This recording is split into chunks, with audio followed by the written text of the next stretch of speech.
In 1989, the launch of the Galileo spacecraft marked a significant change, culminating in its arrival at Jupiter in 1995. The dominant worldview at that time held that, similar to Earth's, life relies on the presence of surface oceans. As stated in the preceding chapter, we will examine this paradigm in the epilogue concerning the Goldilocks planet.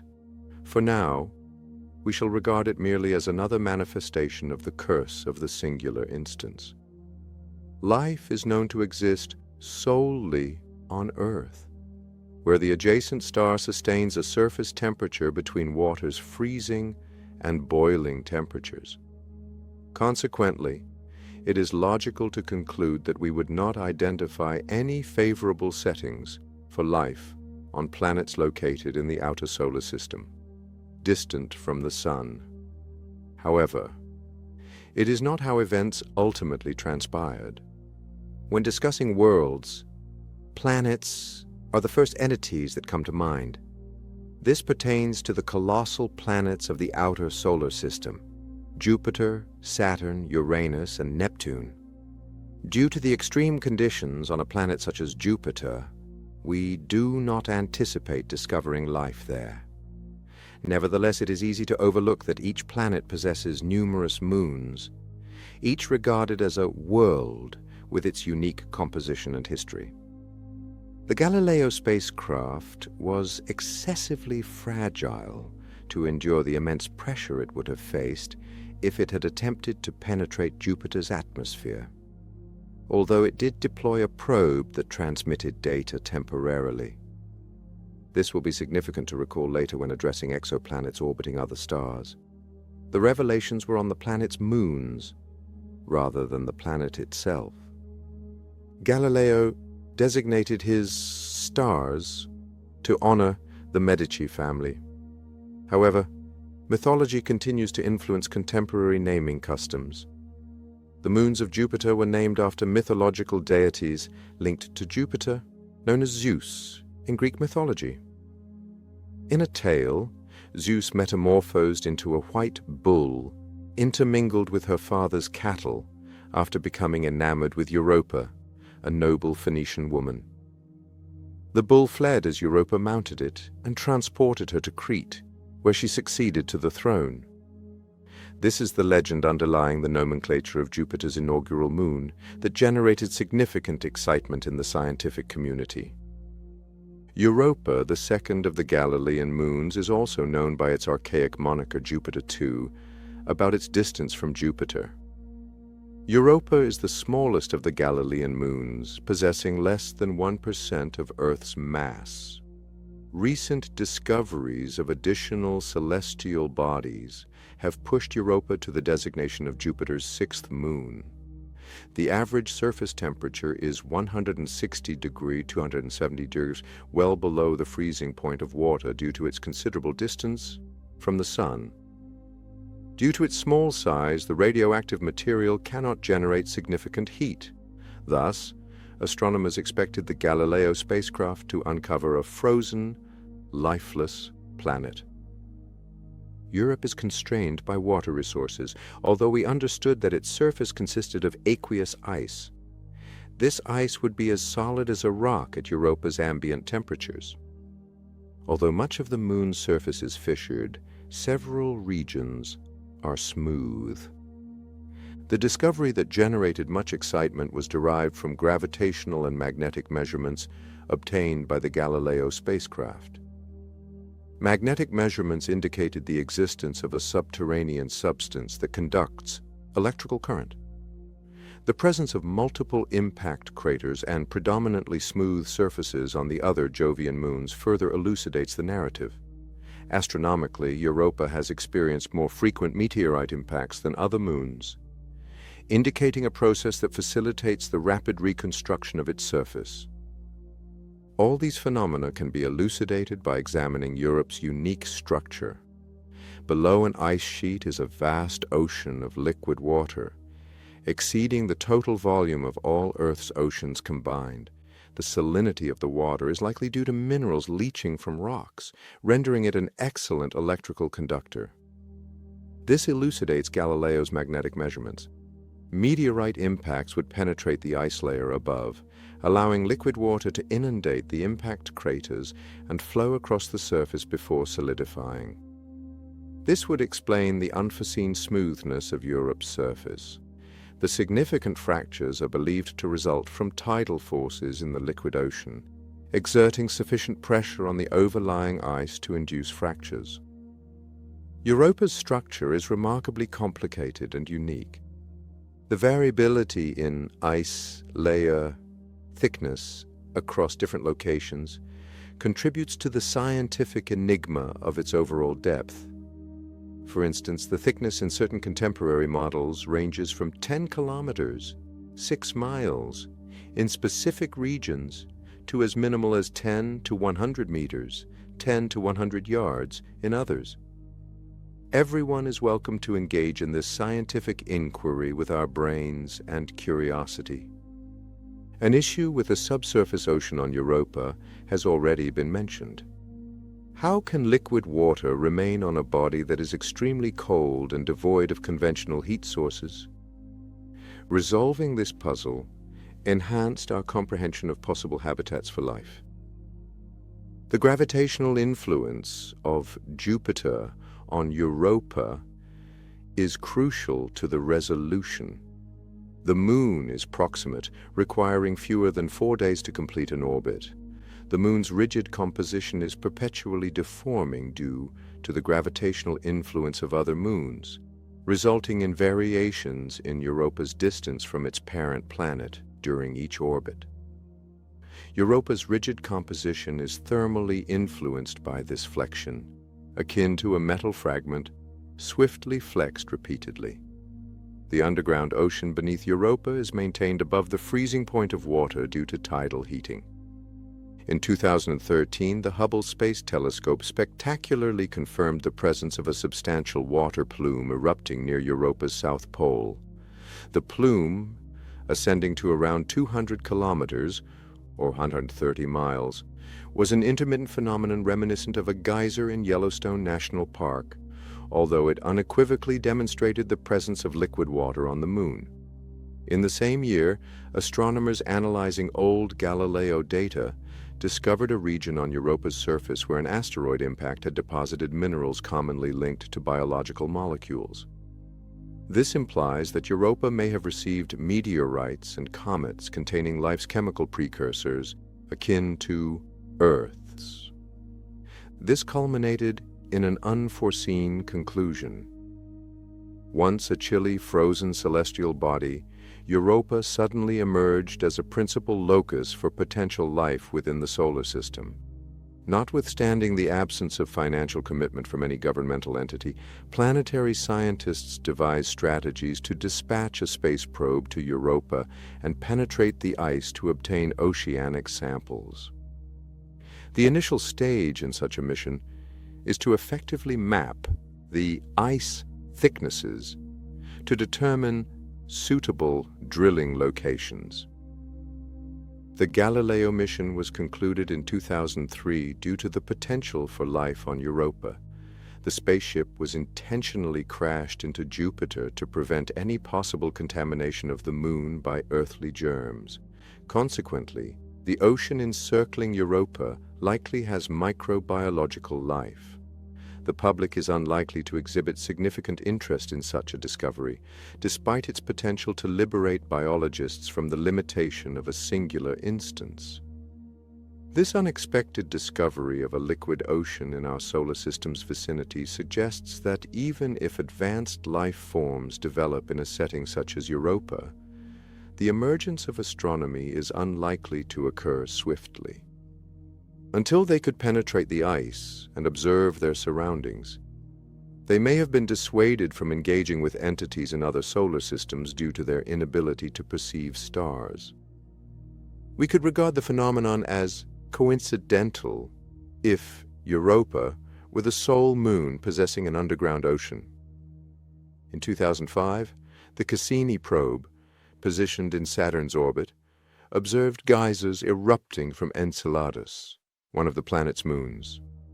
Over 100 of these eruptions have been documented, suggesting their frequent occurrence and that the expelled material consists of a combination of salt and liquid water. It is widely accepted that most of the material in one of Saturn's rings originated from the eruptions of Enceladus.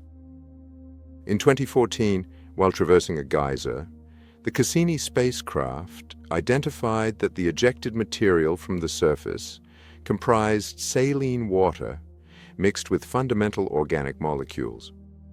Enceladus, Saturn's sixth largest moon, is a celestial body we would expect to remain frozen and lifeless. It spans merely 480 kilometers, 300 miles in width.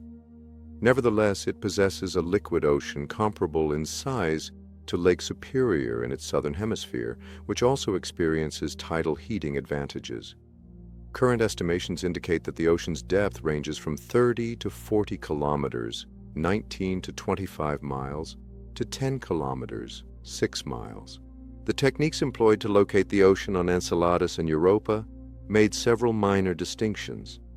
As the Cassini spacecraft neared the moon's southern hemisphere, it detected a minor alteration in velocity rather than observing magnetic anomalies. The fundamental concept is that ice on a frozen lake remains at the surface instead of submerging due to the greater density of liquid water than ice. The variation in Cassini's velocity was attributed to the moon's disparate gravitational influence on the spacecraft, stemming from the difference in density. Titan, a moon of Saturn, will be briefly examined before our exit from the outer solar system. Titan, larger than Mercury, is the most substantial moon in our solar system. It possesses the sole significant atmosphere of any moon in the solar system. However, the surface is exceedingly frigid, with temperatures of 180 degrees, 320 degrees, at which point conventional materials exhibit unusual features. Methane, a natural gas, exists in a liquid state, whereas water ice has a rigidity comparable to rock. Huygens, named after the Dutch scientist Christian Huygens, 1629-95, who first observed Titan, was a probe released by the Cassini mission in 2004, delivering our initial detailed examination of the moon's surface. Upon obtaining the information, planetary scientists promptly remarked, "Wow, this resembles Earth. Indeed, there are lakes at the poles and extensive dunes akin to those in the Sahara encircling the equator." The strange substances constituting these renowned geological formations are the root of the problem. The lakes are replenished by liquid methane precipitation from Titan's atmosphere, while the dunes, likened by one researcher to coffee grounds, are created by hydrocarbons descending from the sky. The framework for Titan's investigation remained unchanged despite the unexpected geological findings that scientists encounter when exploring new worlds. In the 1980s, one of the writers, J.T., observed that it was widely expected that upon reaching Titan, we would observe the initial indications of the organic chemistry that would ultimately lead to the emergence of life on Earth. That encapsulates our findings. Nonetheless, due to its profoundly low temperatures, Titan's surface undergoes exceedingly sluggish chemical reactions. This is logical, as refrigeration inhibits food spoilage. Freezing it will further hinder these chemical reactions. A decrease in temperature of 10 degrees, 18 degrees, generally reduces the rate of chemical reaction by 50%. Consequently, organic chemical processes on Titan would occur so sluggishly that we may fail to recognize them as indicative of life. We shall revisit this topic subsequently. Consider the ramifications of our understanding of water in the outer solar system. It is widely accepted that water is essential for the emergence of life. Nonetheless, our new discoveries demonstrate that water is ubiquitous. Consider the subsequent points. Europa's subsurface ocean contains more water than Earth's oceans combined. Subterranean oceans exist on 3 of Jupiter's major moons: Europa, Callisto, and Ganymede. Io, the 4th moon, likely expended its water long ago due to intense heat. An underground ocean exists on at least one of Saturn's moons, Enceladus, and if our mathematical models are accurate, Titan may also possess one. But definitive evidence is lacking. Consequently, water seems abundant across the universe even before departing the inner solar system. This is an unforeseen result, at least regarding conventional understanding. Pluto and additional celestial bodies. Pluto was discovered in 1930 by Clyde Tombaugh, 1906-1997, a Kansas farm kid employed at the Lowell Observatory in Flagstaff, Arizona. His account is unique. Fascinated by astronomy, he assembled a telescope with salvaged components discovered on the estate. In a bid to obtain constructive feedback, he created sketches of Jupiter and submitted them to the Lowell Observatory. Upon his arrival in Flagstaff, he was assigned the responsibility of locating a planet beyond Neptune following a job offer. In retrospect, Tombaugh stated, "Indeed, it surpassed pitching hay." At that time, specific irregularities in Neptune's orbit were thought to be attributable to an undiscovered planet, Planet X, posited to exist at a greater distance. Despite the inaccuracies in Neptune's orbital measurements, this conviction motivated Tombaugh to search for another planet, which he ultimately located. Pluto has consistently posed challenges for astronomers despite being regarded as the 9th, potentially the final planet in the solar system for almost 75 years since its discovery. This little terrestrial planet is theorized to be the locus for the formation of gas giants. Furthermore, its orbit is inclined relative to the orbits of the other planets. Moreover, Pluto spends most of its year closer to the Sun than Neptune, with its latest close approach in 1989. Astronomers began unraveling Pluto's enigmas when exploring outside its orbit.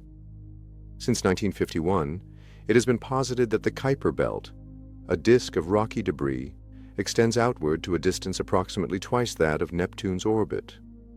As stated in the preceding chapter, most individuals regarded the belt merely as a collection of detritus from the solar system's inception.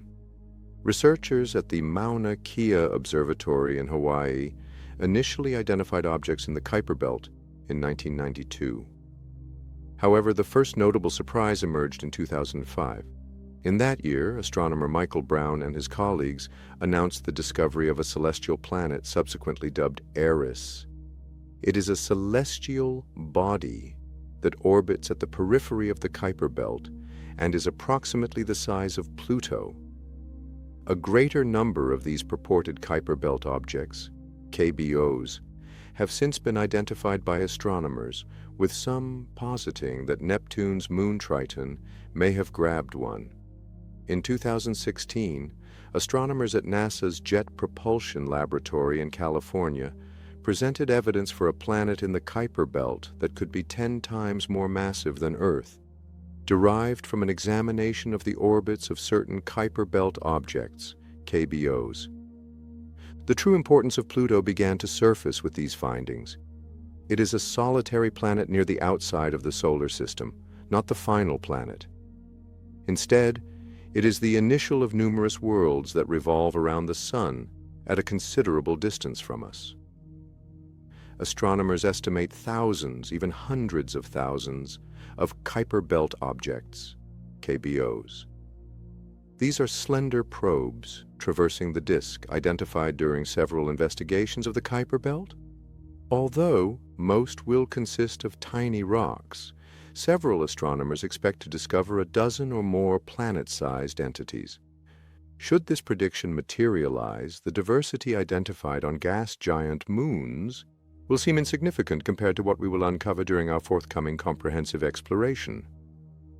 As elaborated later in the book, during its inaugural visit to Pluto in 2015, the spacecraft New Horizons uncovered a surprisingly intricate environment akin to Europa, which may harbor life.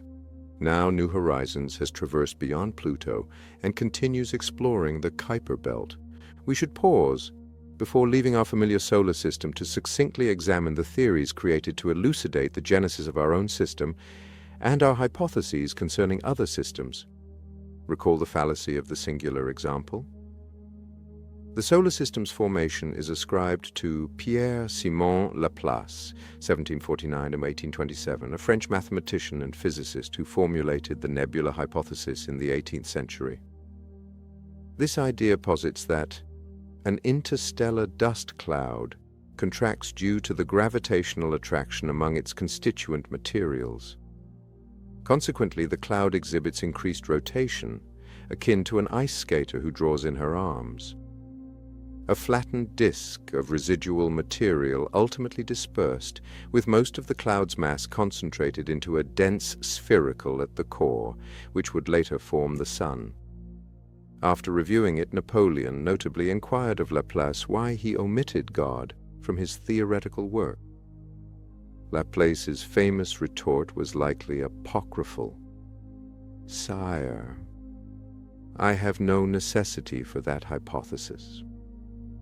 Laplace's contributions represent the extent of his inquiry. However, our comprehension of the formation process has progressed significantly.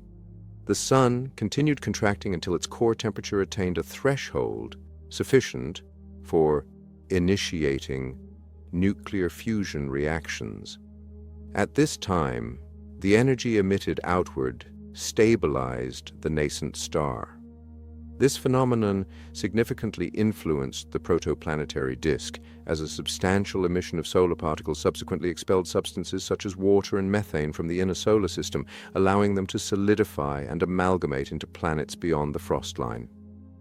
The ice line signifies the demarcation between the inner and outer solar systems. The core principle of our model posits that planetary systems should comprise small, rocky planets in proximity to their stars and larger gas giants at greater distances. The former is termed terrestrial planets, and the latter is Jovian. This differentiation was definitively established by early astronomers who sought exoplanets through the lens of physics.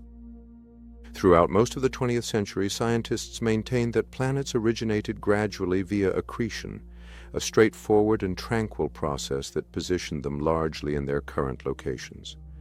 Nevertheless, recent computer models have depicted a divergent and significantly more tumultuous scenario about the events that resulted in the formation of the planets we presently recognize.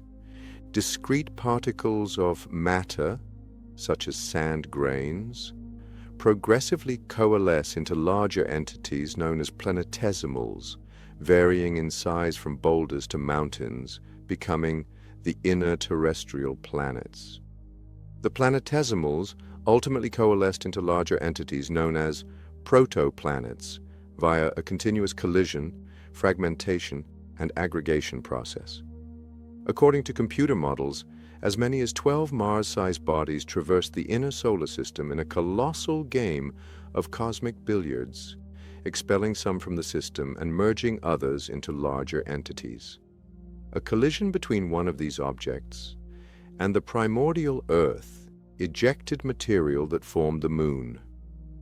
Furthermore, computational models indicate that during the initial phases of formation, an intricate interaction of gravitational forces resulted in Jupiter and Saturn migrating closer to the Sun than their current positions, leading to the incineration of numerous protoplanets and the expulsion of others to the outer solar system, thereby creating the Kuiper belt. Ultimately, the system stabilized, and the planets observed today accumulated the residual debris from the planetary disk, adopting their current forms. Computer models indicate that the outer solar system developed by violent processes akin to those of the terrestrial planets. After the formation of tiny, stony cores, they could gather residual hydrogen and helium at a considerable distance from the Sun, leading to the formation of Jupiter and Saturn initially, followed by Uranus and Neptune.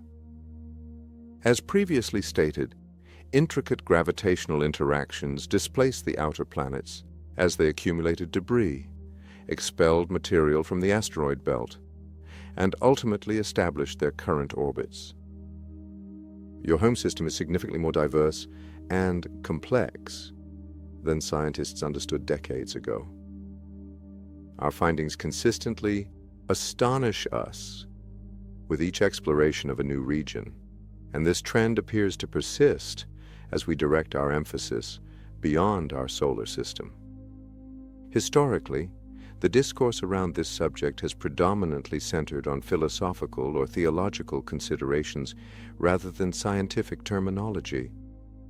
The quotes above illustrate that two rival schools of thought from antiquity posited the possibility of extraterrestrial realms akin to Earth, while one contended that such worlds could not exist. The existence of other solar systems beyond our own has fascinated humanity for millennia, even though the instruments facilitating their discovery are comparatively recent innovations. Many of the most brilliant intellects in human history have engaged in the quest for extraterrestrial worlds, and certain inquiries addressed in these discussions present challenges that scientists continue to confront today. However, it is crucial to acknowledge that contemporary science necessitates testable hypotheses. Indeed, the distinguishing characteristic of science, as opposed to other intellectual endeavors, is the rigorous evaluation of concepts against empirical evidence from nature. Let us commence with the Greeks. To grasp the plurality of worlds, as articulated by historian Stephen Dick, one must first understand the Greek conception of their universe. They posited that the sun, moon, planets, and stars orbited Earth within a series of concentric crystalline spheres. Thus, when the Greeks referred to other worlds, they were alluding to distinct assemblages of concentric crystalline spheres, each centered on its own fixed Earth. In essence, they were discussing alternative complete cosmos, or cosmos. The Greek discourse over such cosmos mirrored the early 20th century contention concerning the existence of other galaxies rather than the quest for more planetary systems. As previously noted, due to two distinctly opposing schools of thought. The most renowned of the two schools is the one linked to Aristotle's writings. It influenced the intellectual development of ancient and medieval intellectuals. In other words, Aristotle derived his conclusions from his physics. According to Aristotelian philosophy, the world consists of four elements: earth, fire, air, and water. Each element possessed an intrinsic quality that compelled it to occupy a particular position in the universe. For instance, a terrestrial object would gravitate towards the universe's center, which an Aristotelian posited to be synonymous with the Earth's center, whereas a fiery object would gravitate towards the universe's outer limits. Consequently, terrestrial items would descend if left unattended, whereas fiery objects would ascend. An Aristotelian witnessing a rockfall would interpret it as a manifestation of the rock's intrinsic nature, rather than attributing it to the force of gravity as we do. Like a salmon navigating upstream, the rock would be compelled to revert to its origin by forces beyond its understanding. This physics explains why Aristotle dismissed the notion of more planets. The one method he used to extricate himself from this precarious predicament was to refute the existence of alternate Earths. How would a rock ascertain its center in the event of numerous Earths? How could it determine the direction in which to descend?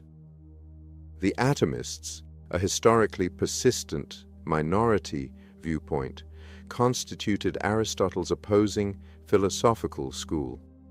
They posited that the universe consists of an unlimited quantity of atoms derived from the Greek term atomos, meaning indivisible, interspersed with voids, that these atoms are perpetually in motion, and that the observable cosmos emerged from the random amalgamation of a collection of atoms.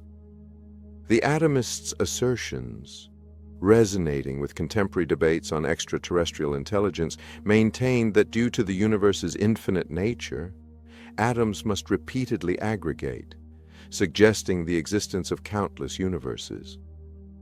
Although these ancient discussions lacked scientific rigor by contemporary standards, neither faction presented a hypothesis amenable to experimental verification. They significantly contributed to the foundation for the debate's re-emergence in medieval Europe. Greek wisdom permeated Europe indirectly through translations into Arabic at the House of Wisdom in Baghdad, subsequently rendered into Latin in locations such as Toledo, Spain, following the Crusades. Circa 1170, the newly established universities at Oxford and Paris rapidly incorporated Aristotle's seminal text on cosmology, De Caelo, the heavens, into their curricula, thereby significantly influencing Thomas Aquinas, 1224–74, as he addressed the issue of the plurality of worlds in his profound endeavor to harmonize faith and reason. Aquinas incorporated a Christian interpretation of Aristotle's arguments against the existence of other worlds, positing that the oneness of God implies unity in God's creation. However, this argument quickly encountered theological issues. Theologians contended that it undermined God's omnipotence and constrained his authority. In 1277, the Bishop of Paris, Etienne Tompier, assembled a catalogue of 219 views considered heretical, purportedly at the request of Pope John XXIII. Among these beliefs, referred to as the condemnations of Paris, was the assertion that the first cause cannot create multiple worlds, item 34. The concept posits that God is the first cause, asserting that any other assertion diminishes his omnipotence and is heresy.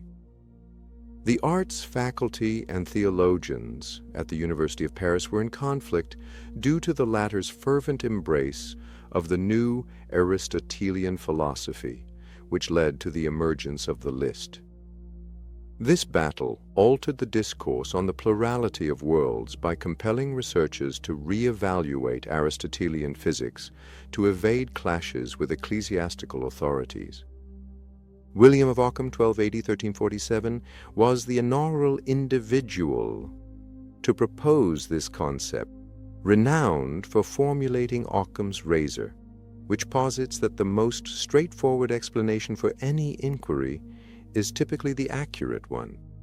He contested the Aristotelian logic, asserting that although the intrinsic properties of the four elements remained unchanged, their manifestation may differ based on geographical context.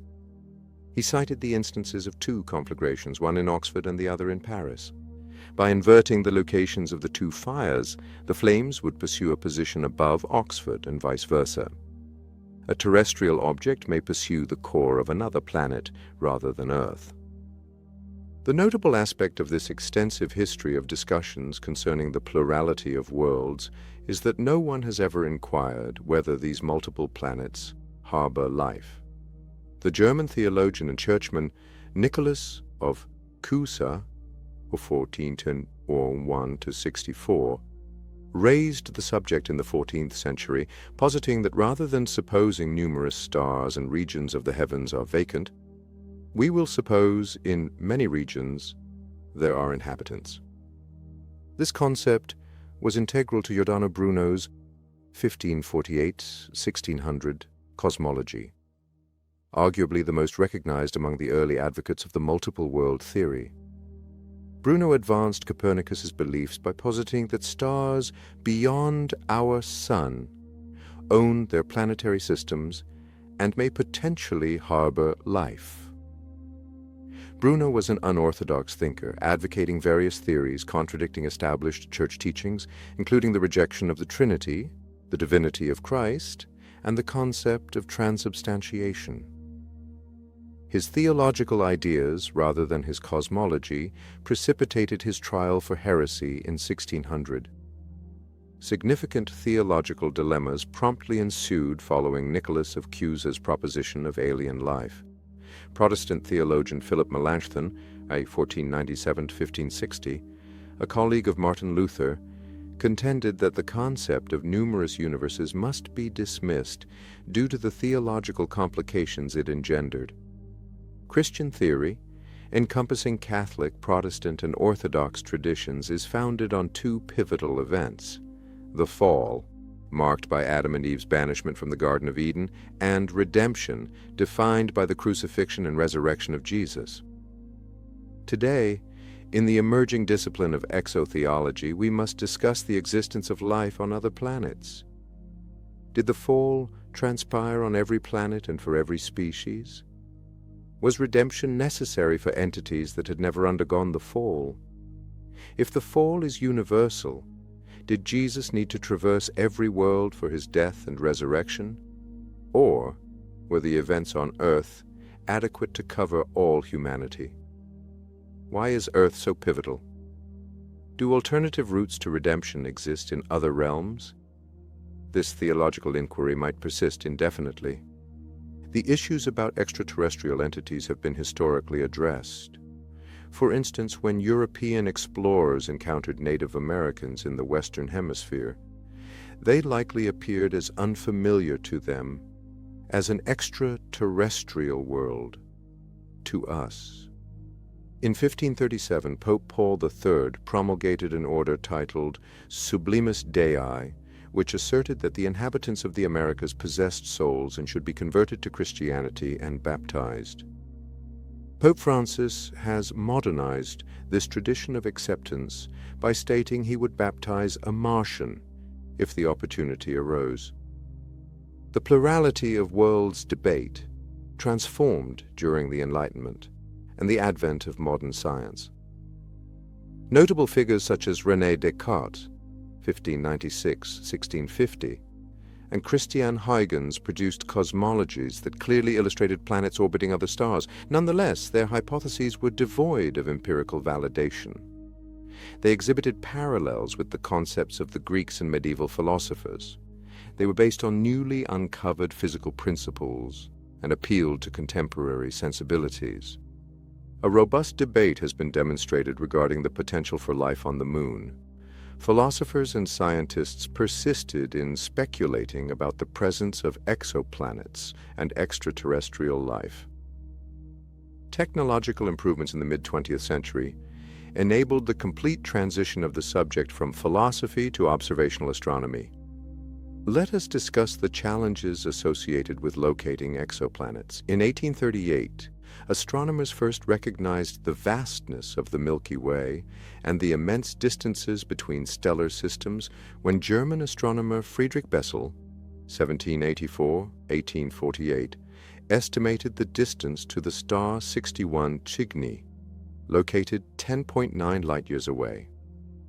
In contrast, if the distance between Earth and the Moon were reduced to 1 foot, the nearest star, Alpha Centauri, would be located in central Russia.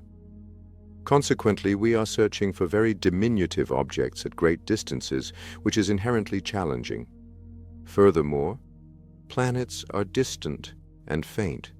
One author compared the difficulty of locating them to searching for a birthday candle at the periphery of a Boston searchlight using a telescope in Washington.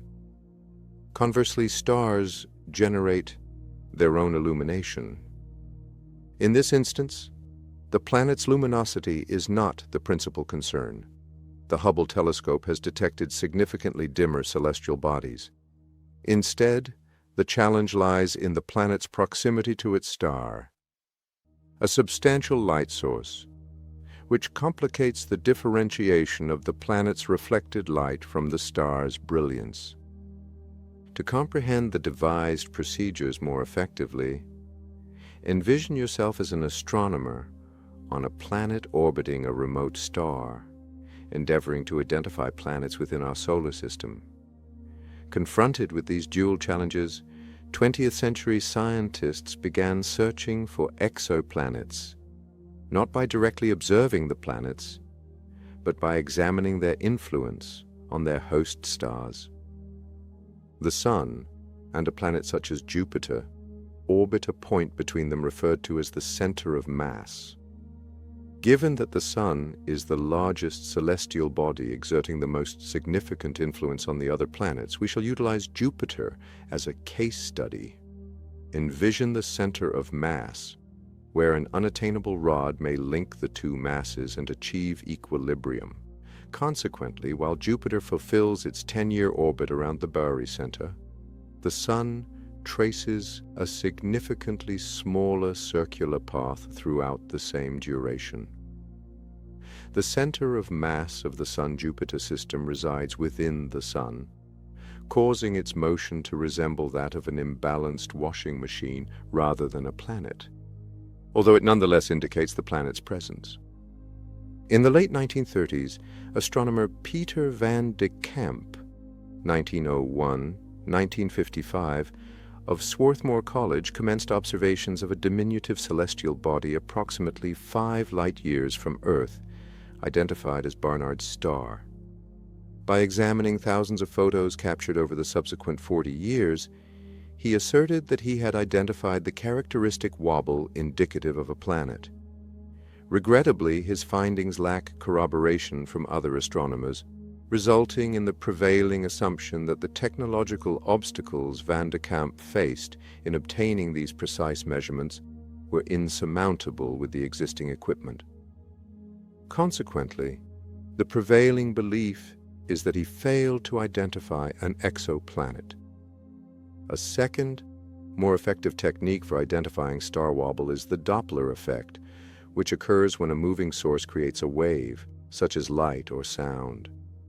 As the source approaches an observer, the wavelength looks diminished due to the reduced distance between crests.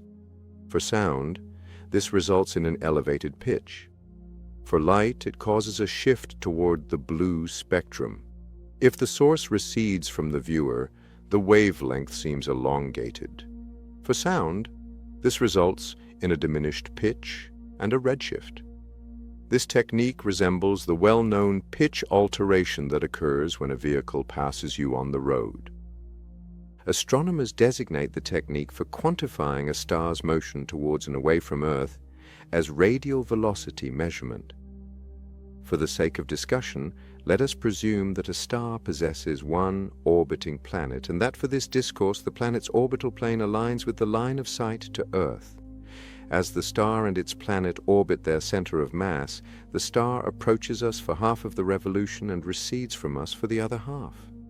This indicates that the light we observe experiences a redshift followed by a blue shift.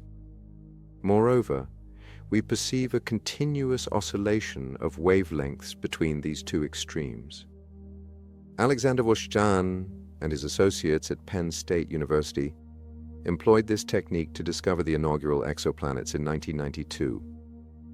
The issue is that the two discovered exoplanets are located in unexpected positions, specifically orbiting pulsars, a category of stars. Pulsars are explained as follows. A huge star exhausts its nuclear fuel and culminates its life in a cataclysmic explosion termed a supernova. The star's core collapses into a highly dense, fast-rotating entity termed a neutron star, expelling its whole outer layer into space. The star, generally approximately 16 kilometers, 10 miles in diameter, radiates a constant stream of powerful radio waves akin to a lighthouse beacon. An observer perceiving these beams will observe a continuous sequence of radio pulses, hence the designation pulsar. The region surrounding a pulsar is the least likely location to discover exoplanets. Even if the star possessed a planetary system before its supernova, conceiving how those planets could have endured the explosion is challenging. In 1992, Wolszczan and his colleagues published a study in the esteemed journal Nature that conclusively demonstrated the presence of the Doppler effect's characteristic frequency oscillation in radio waves from Pulsar, PSR 1257 plus 12. A thorough analysis of the data uncovered two planets within the system. PSR 1257 plus 112 undoubtedly possesses planets. Consequently, Wolszczan, who appropriately earned his education at Nicolaus Copernicus University in Torun, Poland, became the inaugural astronomer to identify an exoplanet. Moreover, the exoplanets occupy a region where no exoplanet should exist. We have yet to ascertain the reason for their presence. They either endured the supernova explosion, the means of which is unknown, or originated from the resultant debris. Regardless, these peculiar entities are pulsar exoplanets orbiting PSR 1257 plus 12, and marked the inception of a series of unexpected revelations the galaxy had prepared for humanity. A team at the Lick Observatory in California has revealed the unexpected discovery of a planet orbiting the star 51 Pegasi, located approximately 42 light-years from Earth. This star is called for its designation as the 51st brightest star in the constellation Pegasus.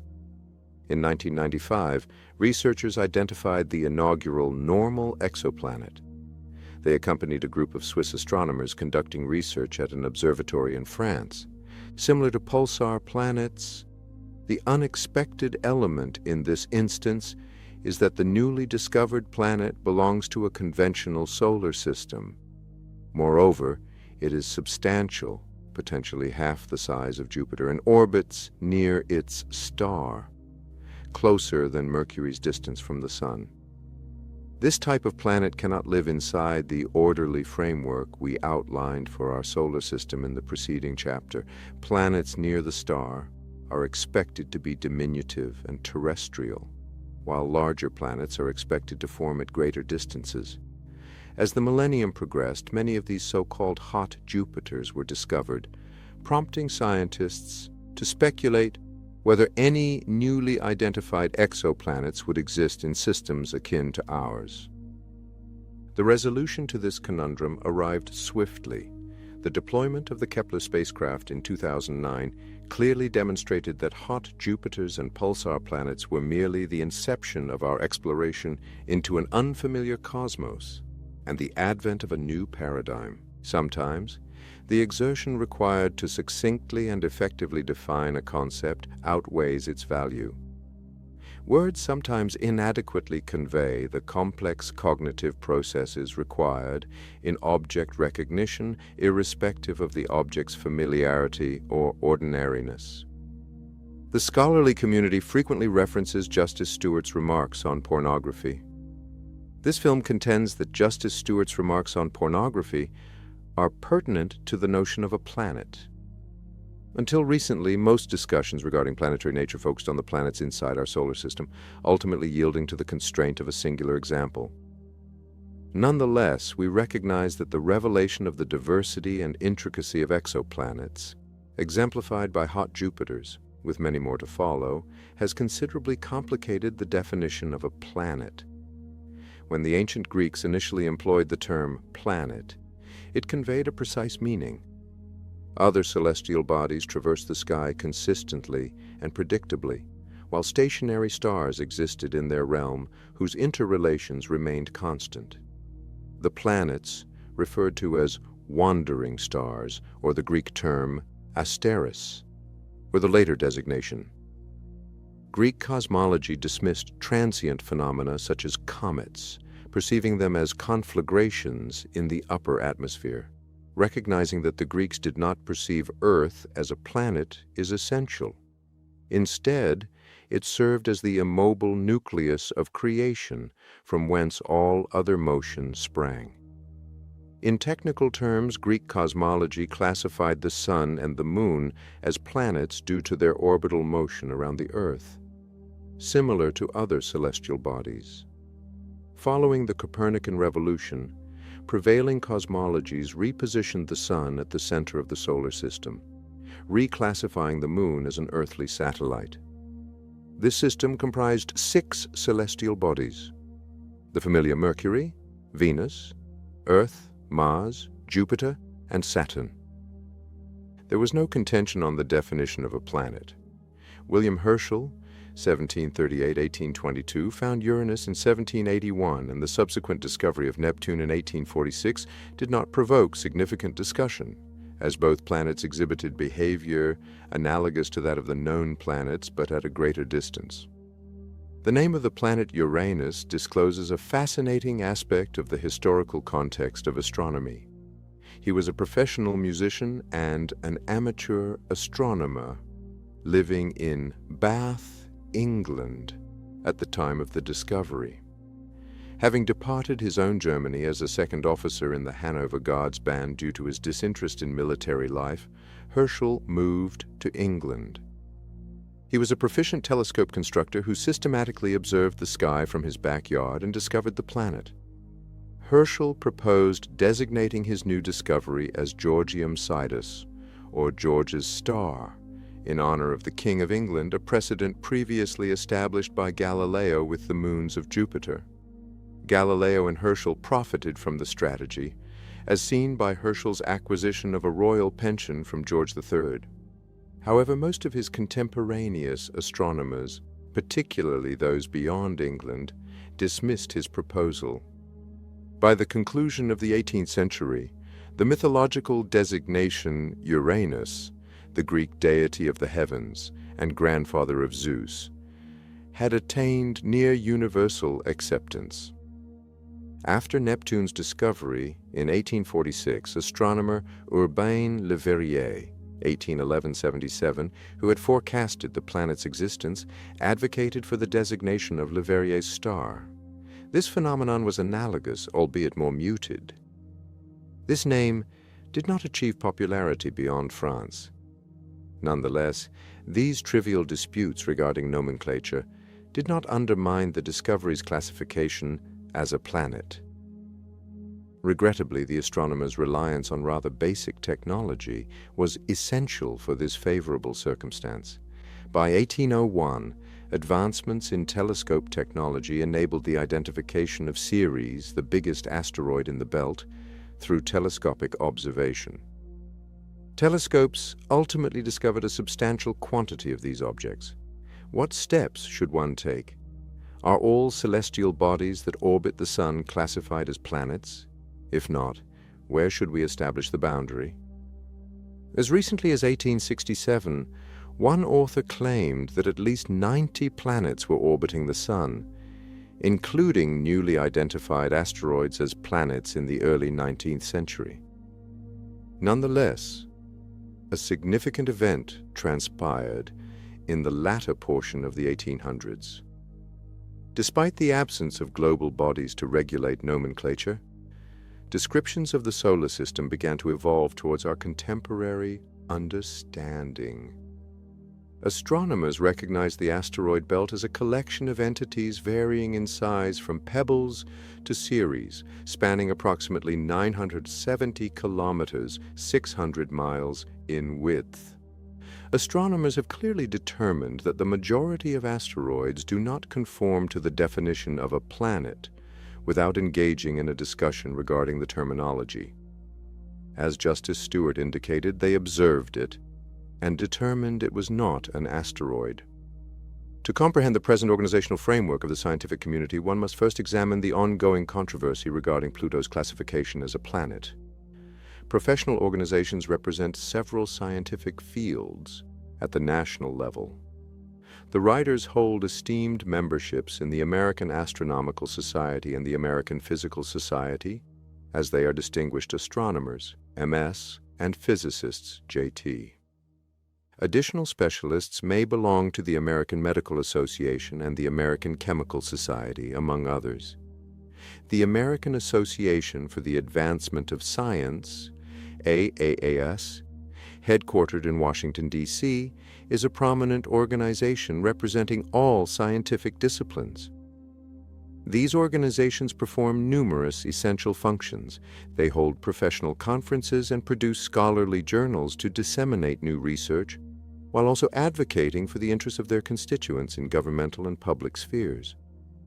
A treaty established the International Bureau of Weights and Measures in 1875.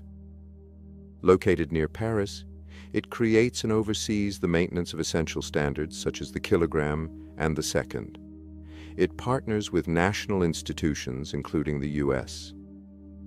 The National Institute of Science and Technology aims to guarantee the dependability of measuring standards for engineers and scientists globally. One of the responsibilities of the International Union of Pure and Applied Chemistry, or IUPAC, established in 1919, is the standardization of chemical nomenclature. By the tradition of naming new elements after distinguished scientists such as Einsteinium and Curium, the discoverers aimed to name element 112 after Nicholas Copernicus. However, as Cp is already classified inside a chemical compound category, the IUPAC altered the proposed symbol to Cn.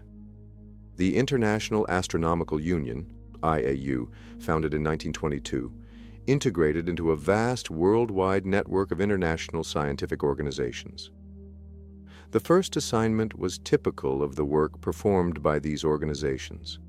As outlined in the preceding chapter, star 51 Pegasi, the 51st most luminous star in the Pegasus constellation, assists astronomers in recognizing stars by their respective constellations. As telescopes advanced, it became increasingly essential to ascertain the boundaries of constellations as fainter stars became accessible to astronomers. We must delineate these borders accurately, eschewing vague artistic interpretations. The initial goal for IAU scientists was to chart the sky and delineate clear, unequivocal boundaries between constellations, which they executed proficiently. We admire the individuals undertaking the demanding and often altruistic task of maintaining these international standards. Their contributions are essential and crucial for the continued existence of science as a discipline. Nevertheless, it is improbable that these groups will appear in tomorrow's newspapers or serve as fodder for late-night comedy. Occasionally, one of these institutions makes an absurd judgment that warrants amusement. Instances comprise the 1999 reclassification of Brontosaurus by the International Commission on Zoological Nomenclature and the 2006 demotion of Pluto by the International Astronomical Union. Now consider the essential question: is Pluto classified as a planet? The definition of planet dictates the response to this inquiry. The term Pluto in astronomy, defined by the Oxford English Dictionary, refers to any of the various rocky or gaseous bodies that orbit the Sun in elliptical paths and are observable by reflected light, particularly the 9 principal planets. This definition would have provided minimal aid to 19th century astronomers attempting to comprehend the asteroid belt. Its utility in today's discussion over Pluto will be restricted. Significantly greater technical specificity is necessary. Consequently, the IAU board formed a committee to formulate a definitive and practical definition of the term planet to resolve this matter during its assembly in Prague in August 2006. The committee's chair was Owen Gingerich, a historian of science at Harvard University. Gingerich is recognized in the scientific community as one of the most distinguished astronomers globally, with some writers asserting he is the foremost astronomer. The IAU elders presumably saw Gingerich as the most competent person to address the intricacies of Pluto. In sessions, Gingerich characterized as intense debates of scientific and cultural historical matters. The group developed the following definition: a planet is a celestial body that A, possesses enough mass for its gravity to surpass rigid body forces and take on a hydrostatic equilibrium or circular shape, and B, Neither a star nor a planet satellite is in orbit around it. If it's not just a rock, then it's a planet that must expand to reach the size of a star. Is there anything more straightforward? The "I know it when I see it" standard is satisfied by this definition. Let's take a closer look at these prerequisites. Looking at rocks, you can see that they typically have an angular shape.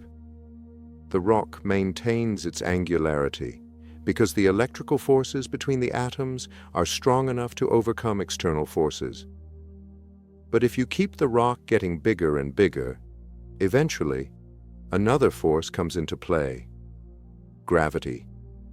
When your rock expands to hundreds of miles in diameter, its material responds to gravity as the gravitational force of its massive mass surpasses the electrical forces between its atoms. In reaction to gravity, the atoms begin reorganizing themselves, taking on the circular form required by the Gingeric Committee's first criterion. As a result, while the random rock in the asteroid belt does not meet this criterion, the asteroid series, which is approximately 970 kilometers or 600 miles across, does. But we might have to expand this criterion in the exoplanet domain. For instance, the centrifugal force enters the picture when a planet rotates, adding to the previously discussed electrical and gravitational forces. The body appears somewhat compressed. The technical term is oblate, due to this force spreading the round shape at the equator. Because of this effect, even a relatively calm planet like Earth has a diameter from pole to pole that is about 40 kilometers, 25 miles, less than the equatorial diameter. It is almost always reasonable to treat Earth as a sphere, since this amounts to a deviation of only about 0.3% from sphericity. On the other hand, this deviation rises to almost 10% of Saturn's planetary diameter, a factor that needs to be considered. The centrifugal force may be a part of hydrostatic equilibrium, since exoplanets will rotate quickly. Prabal Saxena and Peter Pankow, two of the author's students and one of the author's MS, worked out the specifics of a football-shaped planet's transit in 2014. Moreover, we can envision other unanticipated forces that may require consideration in the future. One such force is magnetism.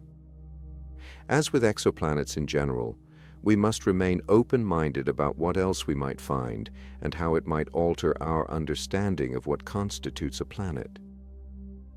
What about the other requirement, which is to not be a celebrity? The temperature at the center of an object increases with mass until it reaches a critical mass, at which point the particles are moving quickly enough to start fusion reactions. At that point, the object turns into a star. As a result, the standards above establish a compromise between a double star system and an orbiting rock. This definition's drawback was its classification of undiscovered Kuiper belt objects, KBOs, as planets. As proposed, the definition would have opened up many possibilities and included 12 objects, including Ceres. Some astronomers felt uneasy about this possible expansion, the authors, for unclear reasons. Chemists continued discovering new chemical elements throughout the 19th century, and no one challenged the designation of each one as an element. For instance, there was no attempt to reduce some to dwarf elements. The community accepted this and said it was okay if nature produced more than 100 chemical elements. Let's examine the situation with a few dozen planets in the solar system. The actual count is 118 and growing. Gaining a deeper understanding of scientific meetings necessitates a deeper understanding of what transpired in Prague. The organizers slated the conference in Prague to run for 10 days. This is a pretty lengthy meeting for a scientific one. Even the most extensive scientific conference in the world, the annual meetings of the EAS, barely last for a long weekend. When you factor in travel time attending the 2006 IAU meeting in Prague required nearly 2 weeks. A very long-time commitment, even for summertime academic astronomers. As a result, while many astronomers attended the conference, many arrived early because their research interests dictated that they only stayed for a few days. Only about 400 people remained on the final day of the debate, which is significant for understanding the resolution of the Pluto dispute. In reality, the issues began with the General Assembly's opening. At first, protests from the floor confirmed the organizers' choice to keep the committee's definition of a planet hidden from the press circus.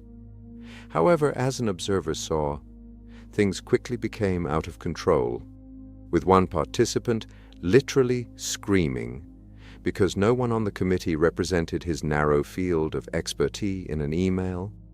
One meeting participant described the procedure as astronomers behaving badly. They formulated a new definition and submitted it for a vote on the final day of the meeting. In addition to the prior 2 criteria, it proposed a third. A planet must have cleared the neighborhood around its orbit. This condition is unusual because cleared lacks a precise definition. In 2012, a house-sized meteorite descended near Chelyabinsk, Russia, notifying its vigilant locals that Earth was still purging its vicinity. Does this imply that Earth is no longer classified as a planet? Certainly not. But the episode illustrates the peril of hastily addressing a complex definitional matter. The definition is ambiguous, as the degree of clarity an orbit must possess remains uncertain to satisfy the new criterion.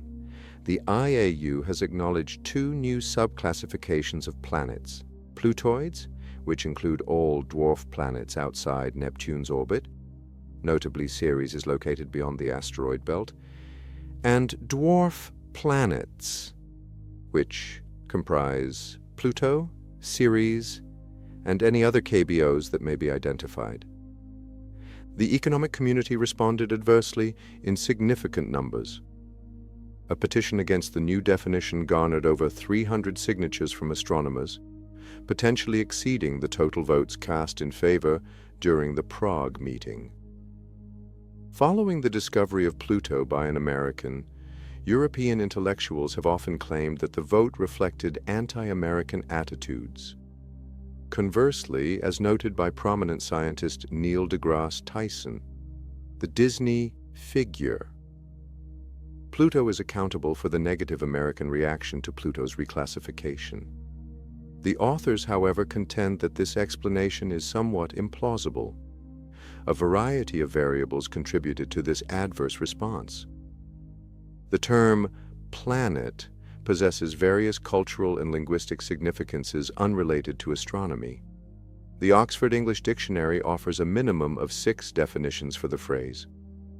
The conviction of a cohort of specialized experts in their ability to delineate a term with such an expansive definition seems presumptuous. Regardless of the circumstances, the IAU vote results indicate that many astronomers, potentially a majority, question the legitimacy of the IAU definition. We present this somewhat disheartening account of Pluto's history. The IAU would not classify Earth as a planet even if relocated to Pluto's orbit. The IAU's definition of planet coincided with the launch of the Kepler spacecraft, which was poised to unveil the intricate intricacy and diversity of planetary entities within our galaxy. Given this increasing complexity, the Pluto problem may possess a straightforward solution that encounters minimal opposition. We categorize the inner planets of our solar system into 2 groups: Jovian, gas giants, and terrestrial, small rocky. Why not establish a 3rd category, Plutonic, for Pluto and the Kuiper belt objects?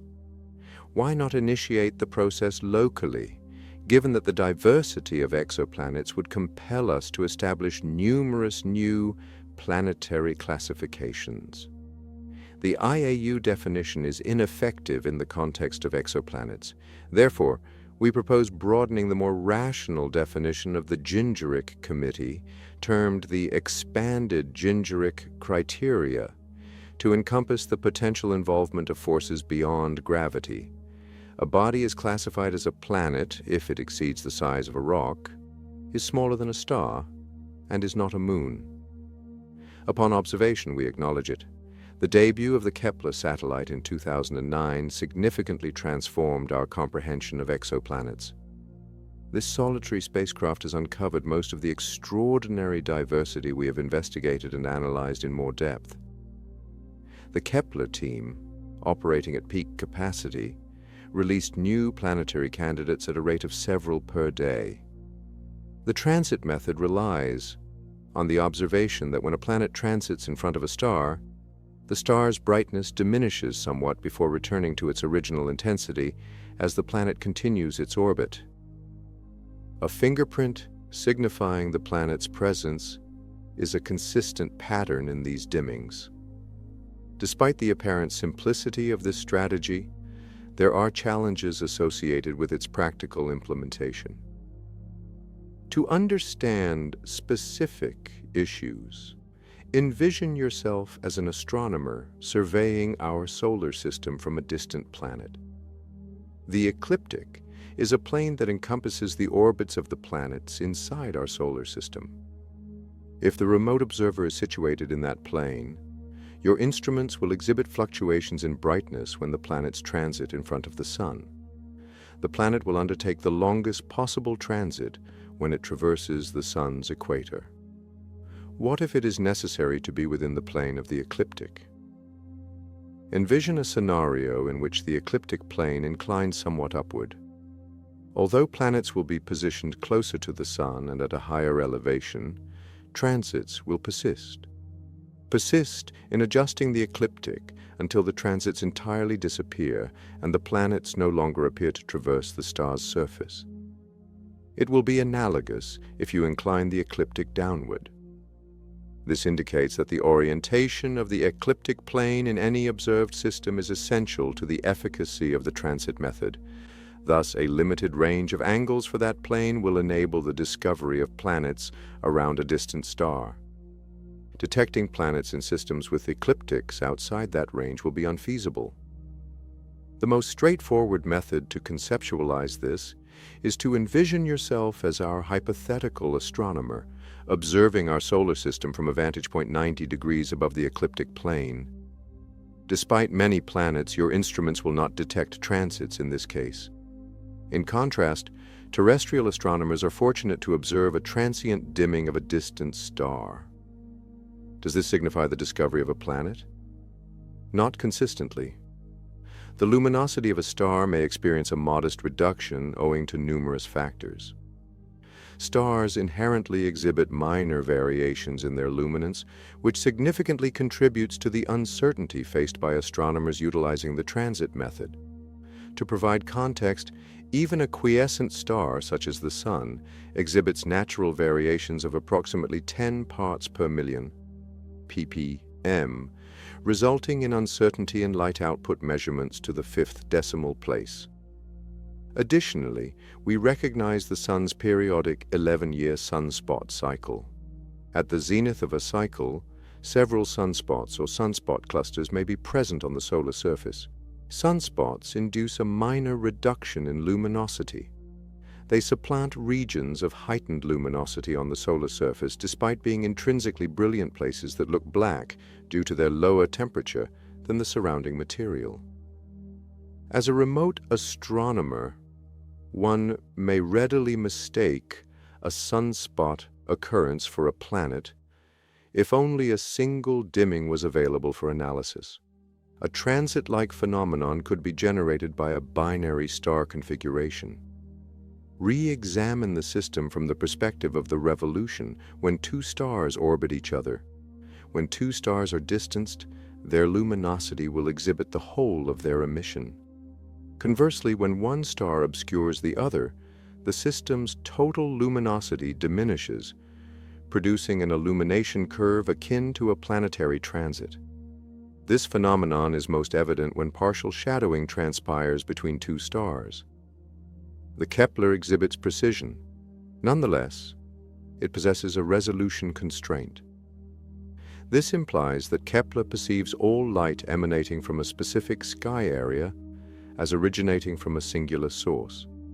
This circumstance may result in ambiguous outcomes.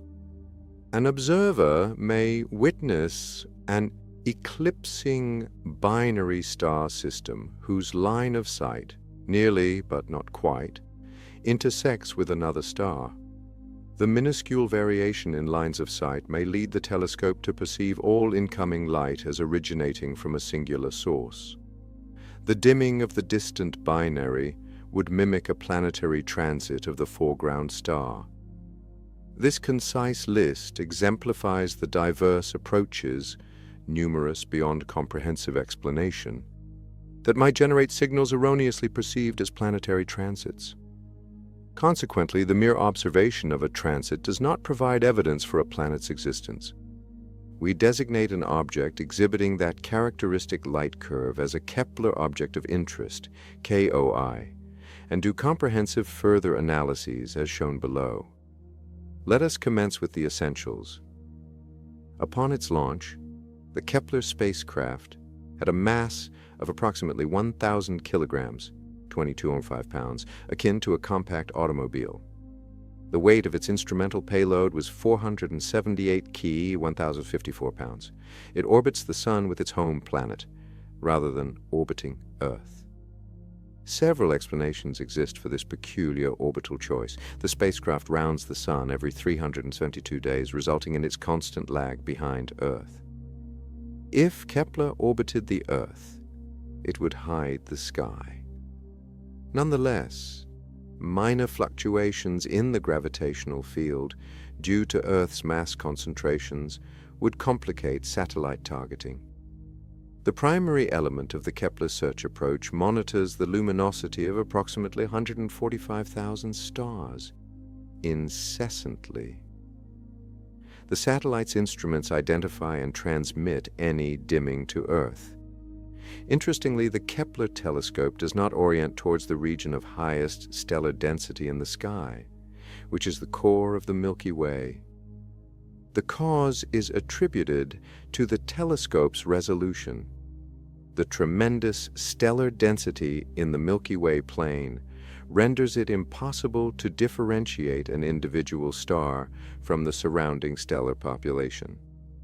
Instead, we direct the telescope away from the galactic plane and upwards. Experts indicate that the telescope is directed at the constellation Cygnus. Orienting upwards from the ecliptic plane also mitigates signal interference from sunlight, Kuiper belt objects, and asteroids. All subsequent assertions concerning the existence of planets in the galaxy are extrapolations from a limited, yet presumably representative sample resulting from Kepler's restricted analysis of a tiny spatial volume. The spacecraft's principal functional elements consist of a large mirror with a diameter of 1.4 meters or 4.6 feet and a highly sensitive camera.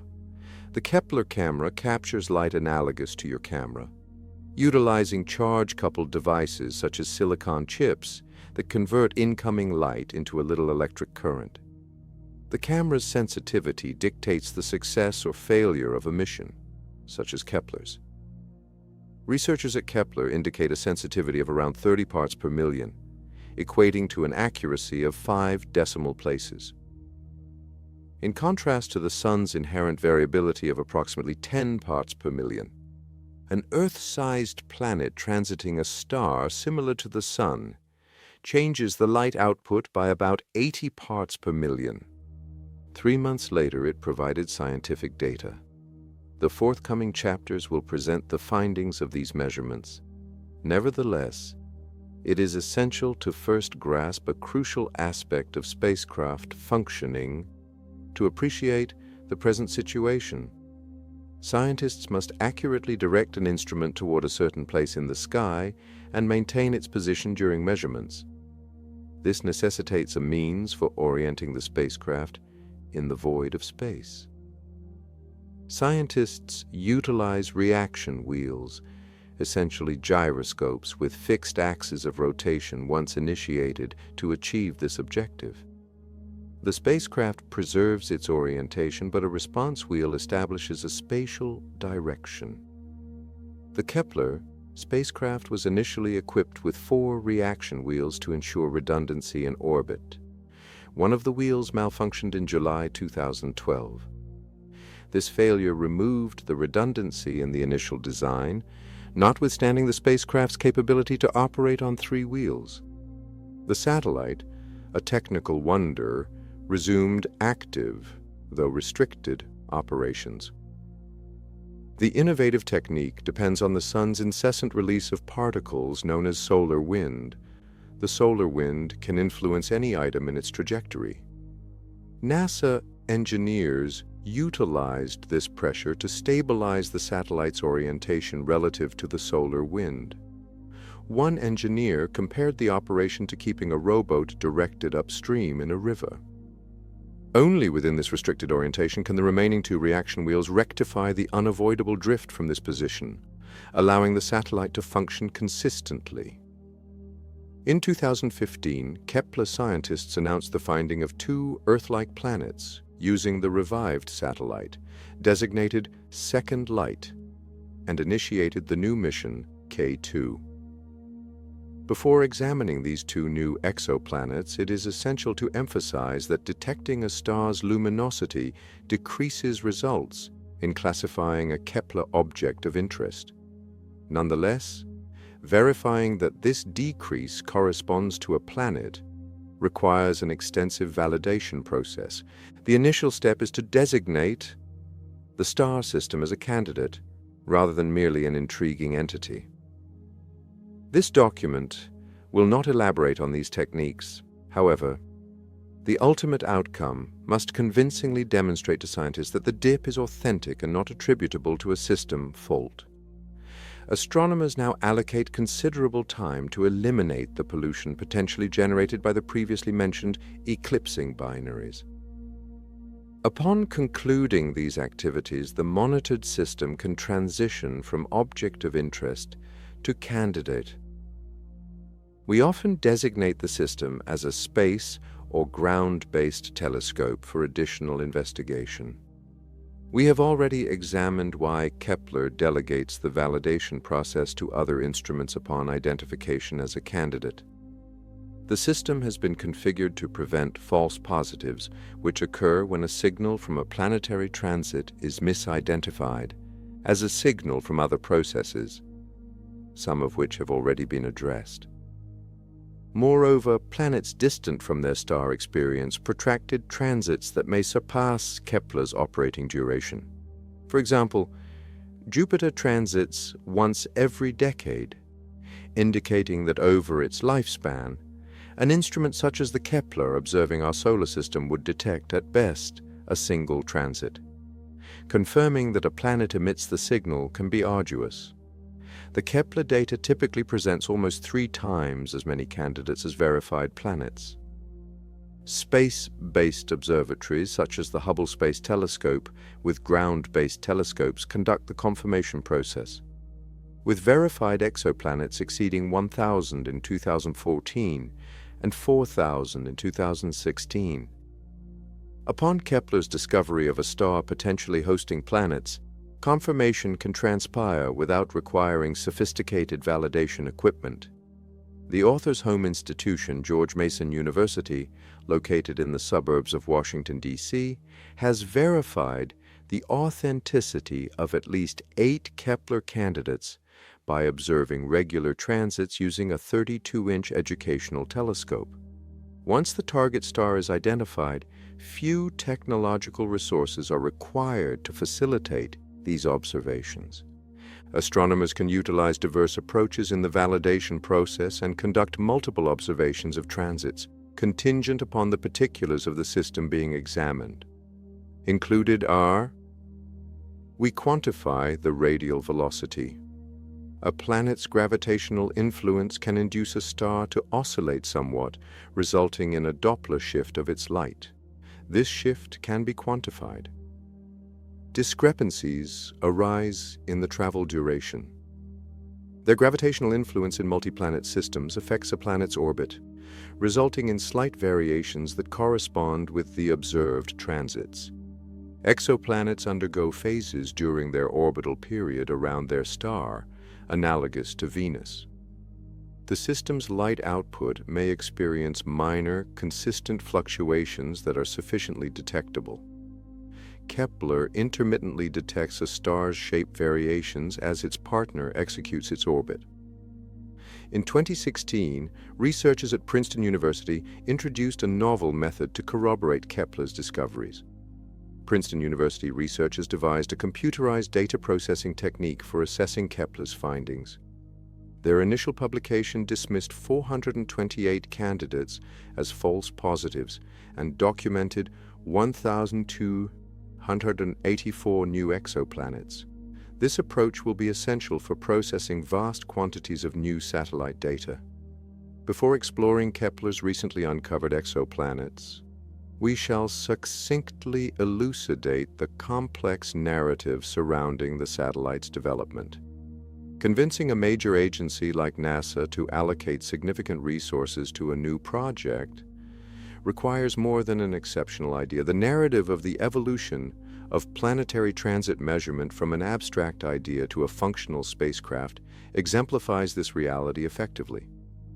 Astronomers first suggested the transit approach for exoplanet detection in 1971, and in 1984, NASA scientists William Barucki and David Summers, not related to MS, determined that seeing stars from space was essential for identifying Earth-like planets orbiting them.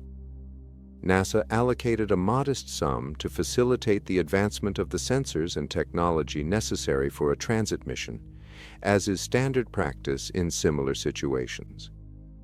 The primary emphasis is on identifying Earth-like planets, commonly called Goldilocks planets. The primary technical problem involved the development of very stable and sensitive light detectors or photometers. The rationale for this concentration is readily comprehensible. As previously noted, the planetary transit induces a minor dimming, rendering the photometers highly sensitive. If the instrument reading fluctuates over this minimal threshold, a phenomenon commonly termed noise, the transit signal will disappear. Likewise, we cannot compare various measurements of the same star if the device exhibits drift in its readings over time. The Discovery program was initiated by NASA in 1992. Rather than deploying a limited number of large and expensive spacecraft, the goal was to launch many smaller ones. NASA projected that the missions would require 3 to 6 months for completion and incur expenses below $425 million. NASA Administrator Daniel Goldin described these missions as faster, better, and cheaper. We initially submitted our transit mission proposal, FRESIP, Frequency of Earth-Sized Inner Planets.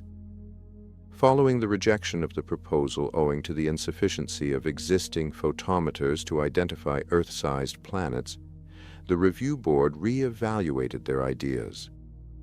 Following their work on the photometers, the researchers resubmitted a proposal for a transit mission to NASA in 1994. However, NASA declined it due to the project's substantial expense. 1996, the team resubmitted the plan, incorporating a cost reduction strategy that positioned the satellite in its present orbit.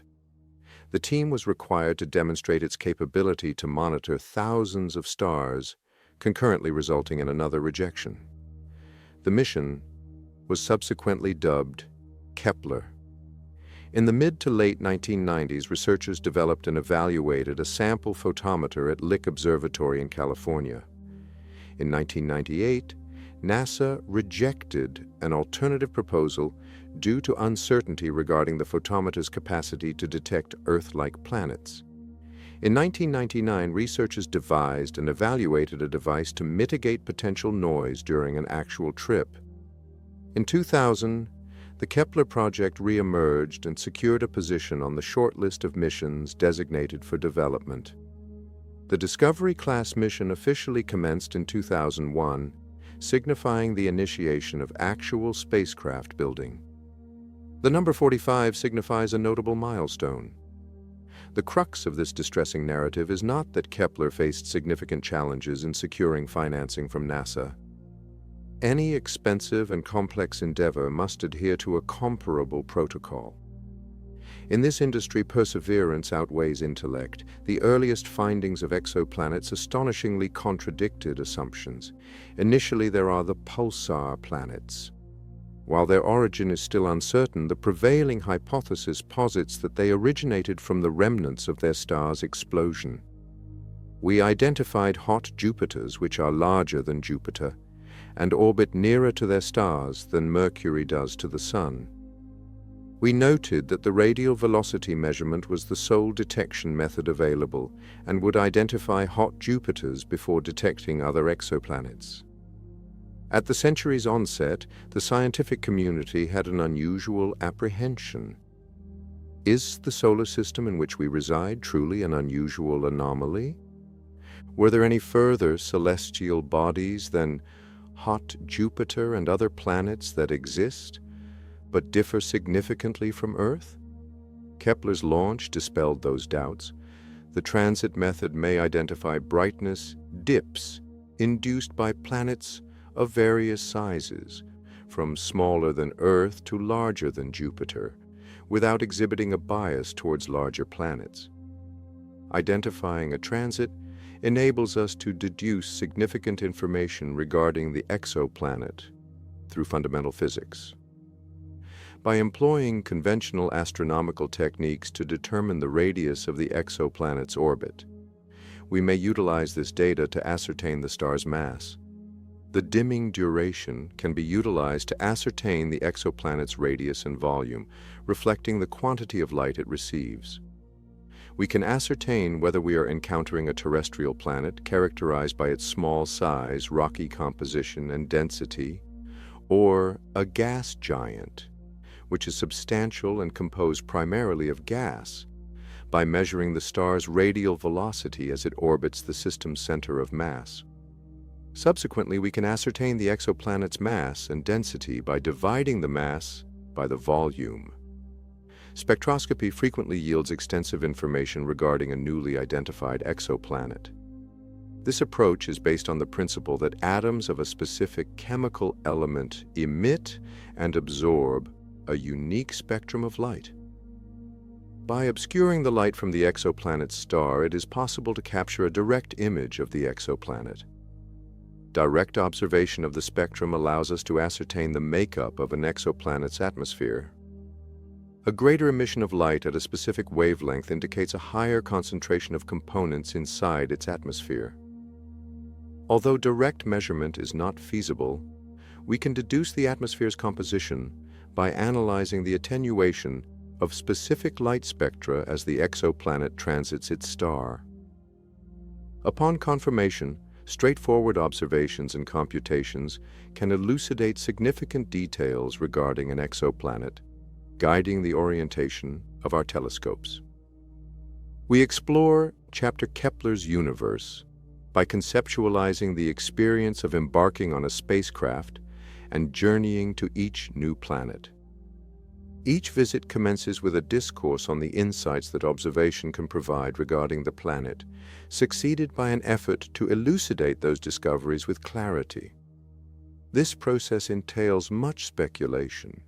Yet the fundamental principles of physics and chemistry that regulate Earth also apply to our new world, regardless of its peculiarities. This suggests that, although depicting a world markedly distinct from our known Earth, our hypotheses can be grounded in scientific understanding. Our investigation of the solar system has provided us with substantial experience in novel forms of worlds, which will be advantageous in our discourse. After each visit, we incorporate a caveats section, addressing how forthcoming measurements or hypotheses may modify our presented narrative, reminding us that all possibilities are theoretical. The conventional scientific methodology commences with the star's designation, followed by a letter denoting the sequence of the planet's discovery. We commence our trip with the planet 55 Cancri E, named for its designation as the fifth planet orbiting the star 55 Cancri. Please fasten your seatbelt and get ready to explore this remarkable new galaxy, 55 Cancri E. The planet's atmosphere radiates a vivid green and yellow with a touch of red. The poles exhibit the most brilliant light displays. Intense radioblasts emanate from altitudes much above the surface. The planet is extremely hot because of its proximity to its star, yet it appears black and does not reflect light. A disordered network of radiant, white-hot lines adorns the black surface, suggesting an extraordinarily lifelike Jackson Pollock artwork. Periodically, volcanic eruptions emit a material into the atmosphere that resembles a diamond, reflecting stellar light in stunning displays. What is the location of this place? 55. Cancri is the 55th brightest star in the Cancer constellation, commonly called the Crab. It is more than 40 light-years from Earth and is smaller and cooler than the Sun. While it may not first capture our attention, we can emphasize some notable qualities. The star is between 7.9 and 8.4 billion years old, while the Sun is approximately 4.5 billion years old. This represents a considerable age disparity. Moreover, the concentration of heavy metals is elevated. It is not the attributes of the star that attract us to this region of the sky, but rather the fact that a multifaceted planetary system orbits 55 Cancri, featuring the planet 55 Cancri E, which was identified in 2004. This site is called Diamond World, a notable planet discovered by the radial velocity technique. Stars and planets originate from components inside the same interstellar cloud. Thus, we expect a star's elevated concentration of heavy metals to be mirrored in the composition of its planets. Perceive stars as colossal factories that utilize primordial hydrogen for nuclear reactions, generating metals that ultimately re-enter the universe upon the star's demise. Astronomers classify any element denser than hydrogen as a metal, encompassing gases such as oxygen and elements like carbon. Recently created stars and planetary systems assimilate these metals. The Sun, originating from material generated in 3 consecutive stellar cycles, can be classified as a third-generation system. The likelihood that 55 Cancri is a fourth-generation star accounts for its elevated metallicity.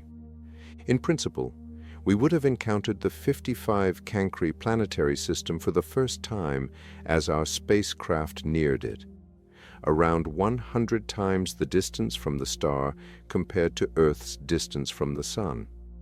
The distance from the Sun to Earth is referred to by astronomers as the astronomical unit, or AU. This term will be utilized henceforth. We discovered a disk composed of cold and rocky substances comparable in size to an asteroid or the Moon. We may directly juxtapose our Kuiper belt with this outer disk, see Chapter 2.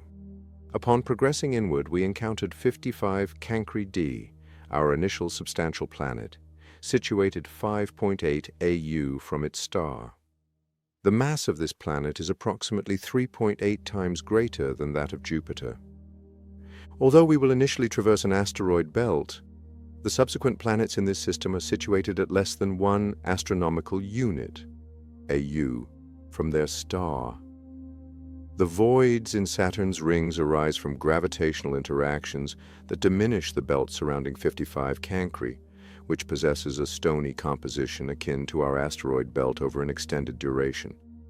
It resembles the indentations on a vintage vinyl record, featuring numerous minute intervals, and the objects that directed us to this system were identified upon reaching 0.78 AU, a distance nearer to the star than Earth is to the Sun. This was a compact assembly of 4 planets with masses varying from almost that of Jupiter to approximately 8 times that of Earth. During the remainder of this chapter, we will focus on the innermost planet of this group, 55 Cancri e. The most striking feature is the planet's unusual orbit, inclined about 80 degrees relative to the star's equatorial plane. Pluto's most oblique orbit in our solar system exhibits a tilt of precisely 17 degrees.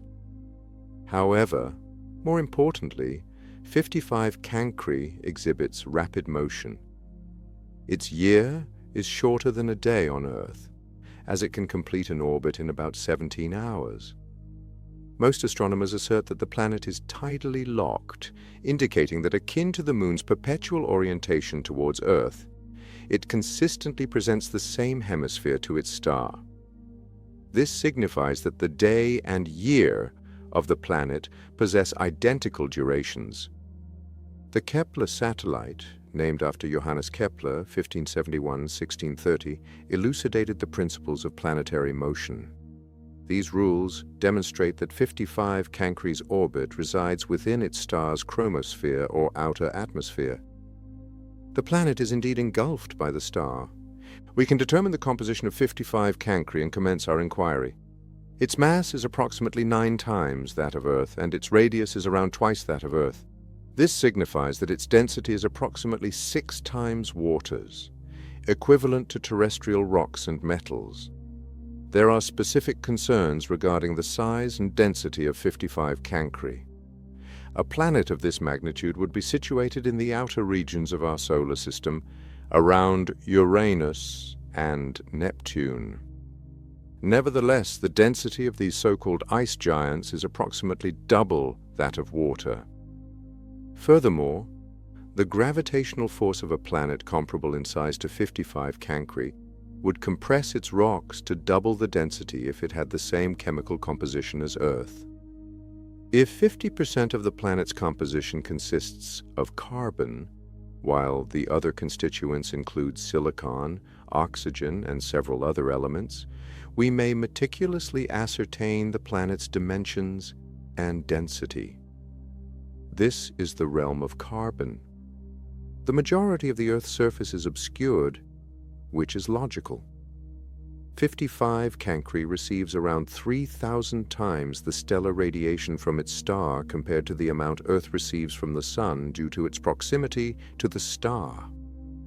Sunis denotes a planet with a surface temperature of 2,000 degrees Celsius, 3,200 degrees. Nevertheless, the planet possesses a reflectivity similar to charcoal's, resulting in a dark appearance, another kind of carbon.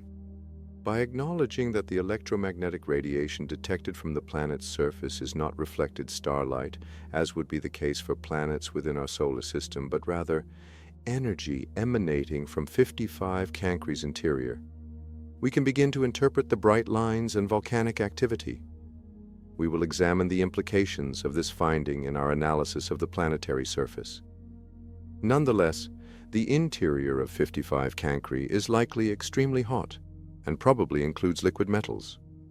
Particles moving along magnetic field lines typically generate the radio waves we observe. Similar to Earth and Jupiter, the planets in our solar system generate magnetic fields due to their rotation and the presence of electrically conductive elements. For instance, Earth's magnetic field is generated by a dynamo effect surrounding its iron and nickel core, while Jupiter's magnetic field arises from rotating metallic hydrogen.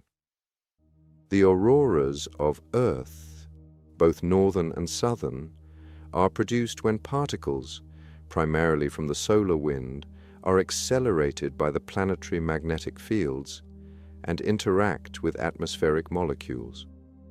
Jupiter's robust magnetic field generates radio waves through an analogous mechanism. It is reasonable to presume that 55 Cancri would behave similarly to Jupiter. It would possess a stony metallic core several times larger than Earth, akin to the other Jovian planets. We anticipate a several thousand times stronger magnetic field than Earth's, attributed to its fast rotation and the probable presence of conductive liquid material such as iron within. Given that 55 Cancri is near its star and emits a solar wind, typical of most stars, we anticipate spectacular fireworks when the stellar particles emerge. Our system comprises two formidable, although opposed, forces. The stellar wind endeavors to obliterate the planet's atmosphere, whereas magnetism strives to safeguard it. Starting with the observation that gases, maybe hydrogen cyanide or carbon dioxide, are perpetually emitted into the atmosphere by the planet's geological processes, to be elaborated upon later, we can begin to understand this interaction. The intense heat swiftly disassembles these molecules into their fundamental atomic components. Without a magnetic field, an airless planet would retain no atmosphere, as the intense star wind would disperse the nascent atmosphere as rapidly as it was generated. A magnetic field, nonetheless, alters the entire situation. Analogous to Earth, at 55 degrees Celsius, the arriving particles are diverted by the magnetic field in a manner akin to how a substantial boulder diverts water in a swiftly flowing stream. The planet's magnetic field, usually a symmetrical two-lobed configuration, experiences elongation and deformation in the downstream direction. The pressure of the stellar wind compresses the field in the upstream direction. Herein lies our competition, the magnetic field repelling particles while the stellar wind endeavors to depress the magnetic field towards the surface. These two forces equilibrate to provide a stable atmosphere. However, we suspect that they will not utilize this method. Solar storms or space weather often refer to the erratic solar wind emitted by our Sun. These events frequently threaten unprotected astronauts in space and adversely affect power grids and terrestrial communication networks. The behavior of the star 55 Cancri suggests scenarios where strong stellar eruptions depress the magnetic field and expel the atmosphere. After the storm subsides, the magnetic field restores the atmosphere and amplifies its density until the subsequent starburst. In this situation, the environment would be perpetually evolving. Ultimately, reconnection accelerates particles as they move toward the globe. The phenomenon is induced by the stellar wind elongating and deforming the planet's magnetic field downstream. They emitted screams along the field lines, generating extreme illumination in the north and south, so bright that one could read this book at night on the surface. To comprehend the sky on this peculiar planet, we must examine the atmosphere with which these entering particles engage. The primary constituents of Earth's atmosphere are nitrogen and oxygen molecules, each composed of two atoms of nitrogen or oxygen bonded together. However, molecules cannot remain aggregated at 55 degrees due to the elevated temperature. Furthermore, light atoms such as hydrogen and helium can readily dissipate into space owing to elevated temperatures. Consequently, if it exists, we expect that the planet's atmosphere is predominantly composed of carbon atoms, which are emitted from the surface as carbon dioxide molecules and subsequently disintegrated as previously described. Given that carbon atoms emit green and yellow light, we may comprehend the observed colors based on the established characteristics of carbon. Furthermore, oxygen atoms emit certain wavelengths of red and green light. Furthermore, the poles exhibit greater luminosity than the remainder of the planet due to the magnetic field channeling stellar wind particles towards them. What is the significance of the surface network of luminous lines? Revisiting a comparison with our own planet can be advantageous. No geological feature is permanent, and the Earth's surface is in a constant state of change. The principal source of this situation is the intense heat within the Earth's interior, resulting from the disintegration of radioactive nuclei and the planet's continuous cooling process after its violent birth. As a result, the planet's interior boils, rotating around tectonic plates, which are surface segments. Plates underpin the continents, resulting in their continuous movement. Any planet with significant internal heat flux should demonstrate this phenomenon called plate tectonics. The Earth's tectonic plate borders produce unique geological formations. The Mid-Atlantic Ridge, an underwater mountain range, extends from Iceland to Antarctica. It refers to where heated magma ascends to the surface and solidifies to form a new crust. In the Andes Mountains along South America's western coast, one tectonic plate subducts beneath another, causing the crust to fracture. Volcanic activity often connects these areas, referred to as subduction zones. The surface has generated and obliterated materials throughout Earth's history, while subterranean forces have induced continental drift. The cooling-off process of 55 Cancri b will be significantly prolonged compared to Earth due to its mass, which is approximately 9 times that of Earth. Consequently, we should observe a similar internal boiling phenomenon on Earth. A substance not present on Earth is theorized to exist in the deepest interior, liquid carbon, or alternatively, liquid diamonds. The rotation of this molten substance generates the aforementioned magnetic field. The luminous lines on the surface emanate from sites like the Mid-Atlantic Ridge, where molten material ascends from the subsurface and radiates intensely until it solidifies. The most notable geological characteristics of 55 Canada may be the subduction zones and the associated volcanoes. Distinct from any terrestrial phenomenon, they generate a luminescent display by transporting molten carbon from the depths to the surface, where it may crystallize into diamonds before bursting into the atmosphere. Assisting the artist's survival would transform this globe into a paradise through the diamonds and vibrant auroras.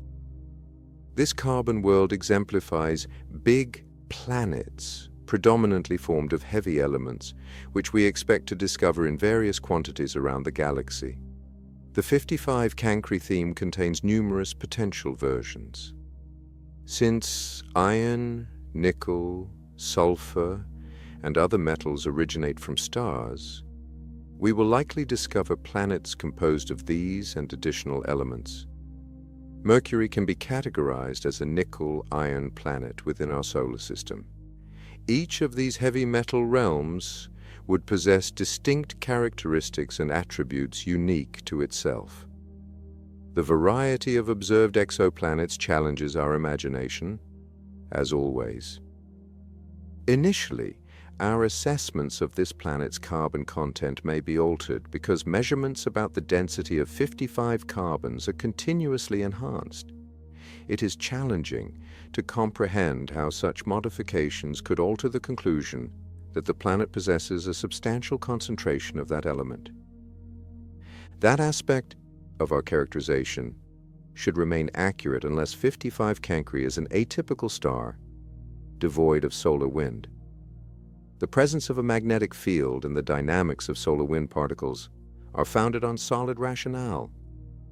The discourse on plate tectonics is rife with supposition. While the impact of this high heat flow on the surface is a more intricate inquiry, the principles of physics and our observations within our solar system indicate that there must be a significant heat flow emanating from the planetary interior. Theoretical studies indicate that the existence and movement of tectonic plates on planets in our solar system are significantly influenced by factors such as the planet's water content. Like a stalled engine, a planet with minimal water may exhibit frozen surface movement. Although comparable in size to Earth, Venus lacks plate tectonics owing to its minimal water content. Identifying the types of plate boundaries and diamond volcanoes previously mentioned on 55 Cancri e is a plausible assumption. We will likely discover those traits in other regions of the galaxy if assistance is required to locate them on 55 Cancri e, Hayden Rogue Planet. The atmosphere is bleak and exceedingly dim, Only pinpricks of illumination from stars located light years away are discernible. However, it is not cold. Even in the absence of illumination, the ambiance resembles that of a residence with an operational furnace. On a distant coastline, waves collide while the sun is absent from the sky. The infrared spectrum is the sole visible light present in this context. We inhabit a planet or moon, but where is the sun? All planets must orbit a star, correct? The formation progresses through 3 stages, much to shifting gears in a vehicle. The planets are formed initially, followed by the system's absorption or ejection of the residual dust and debris. Ultimately, gravity drives the planets in a sophisticated choreography akin to a cosmic billiards match. During this final phase, planetary orbits undergo alterations, allowing planets to exit the solar system.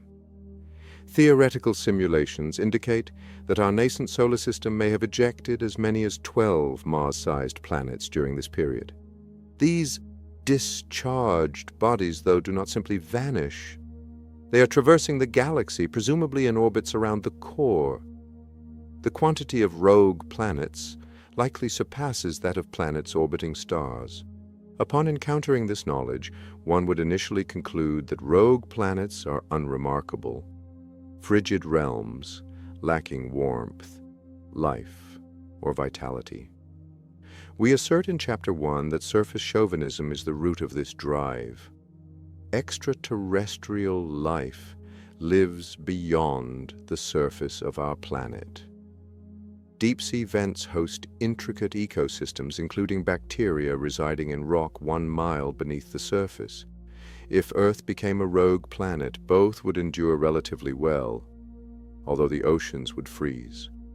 A planet devoid of a star resembles a house lacking illumination, yet with the heating system operational.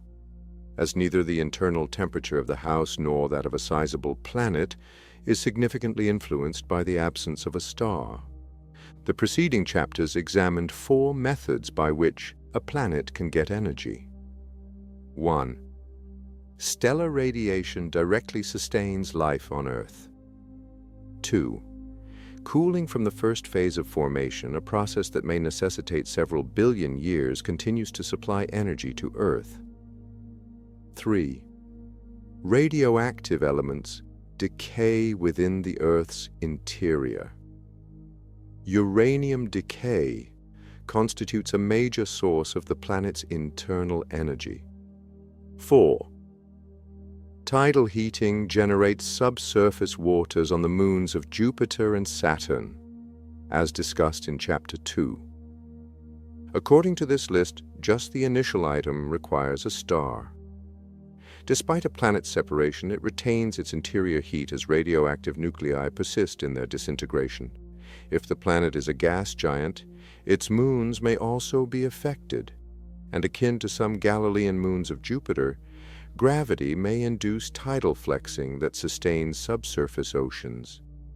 Beyond its surface, a planet or moon remains impervious to the influence of a star, and the likelihood of finding life on a rogue planet is analogous to discovering life in Earth's deep ocean vents or the oceans of Europa. Thus, the examination of rogue planets is equally captivating as that of their stellar orbiting counterparts. This fact prompts the inquiry of how to swiftly identify rogue planets. The techniques employed to detect exoplanets thus far, the radial velocity method and the periodic transit method, are ineffective as they depend on the existence of a star. Alternatively, we may employ infrared detectors to identify rogue planets as they emit significant heat. Regrettably, this method is impractical for locating these worlds due to our existing low-sensitivity infrared detection capabilities. As we have exclusively addressed techniques that necessitate the existence of a star, identifying rogue planets will require a novel approach to locating such celestial bodies. Astronomers have been cognizant of this strategy for some time. This technique, known as gravitational lensing, originates from the general theory of relativity. The hypothesis posits that a beam of light or electromagnetic radiation alters its trajectory while nearing a huge object like the Sun. Upon reflection along this altered trajectory, the light beam emanates from a position distinct from its origin. Albert Einstein gained global recognition in 1919 for discovering this deflection during a solar eclipse. Envision a rogue planet and a distant star traversing your field of view. Furthermore, assume that the star generates a conical beam of light, with the rogue planet positioned at the base of the cone. The mass of the rogue planet redirects each ray onto the cone's surface, converging them at the viewing point. The rogue planet focuses light from the distant star by acting as a lens. However, when you observe these concentrated rays in reverse, you perceive a ring that signifies the expansion of the focused cone rather than a singular point of illumination. The Einstein ring signifies the existence of a substantial object situated between the observer and the star.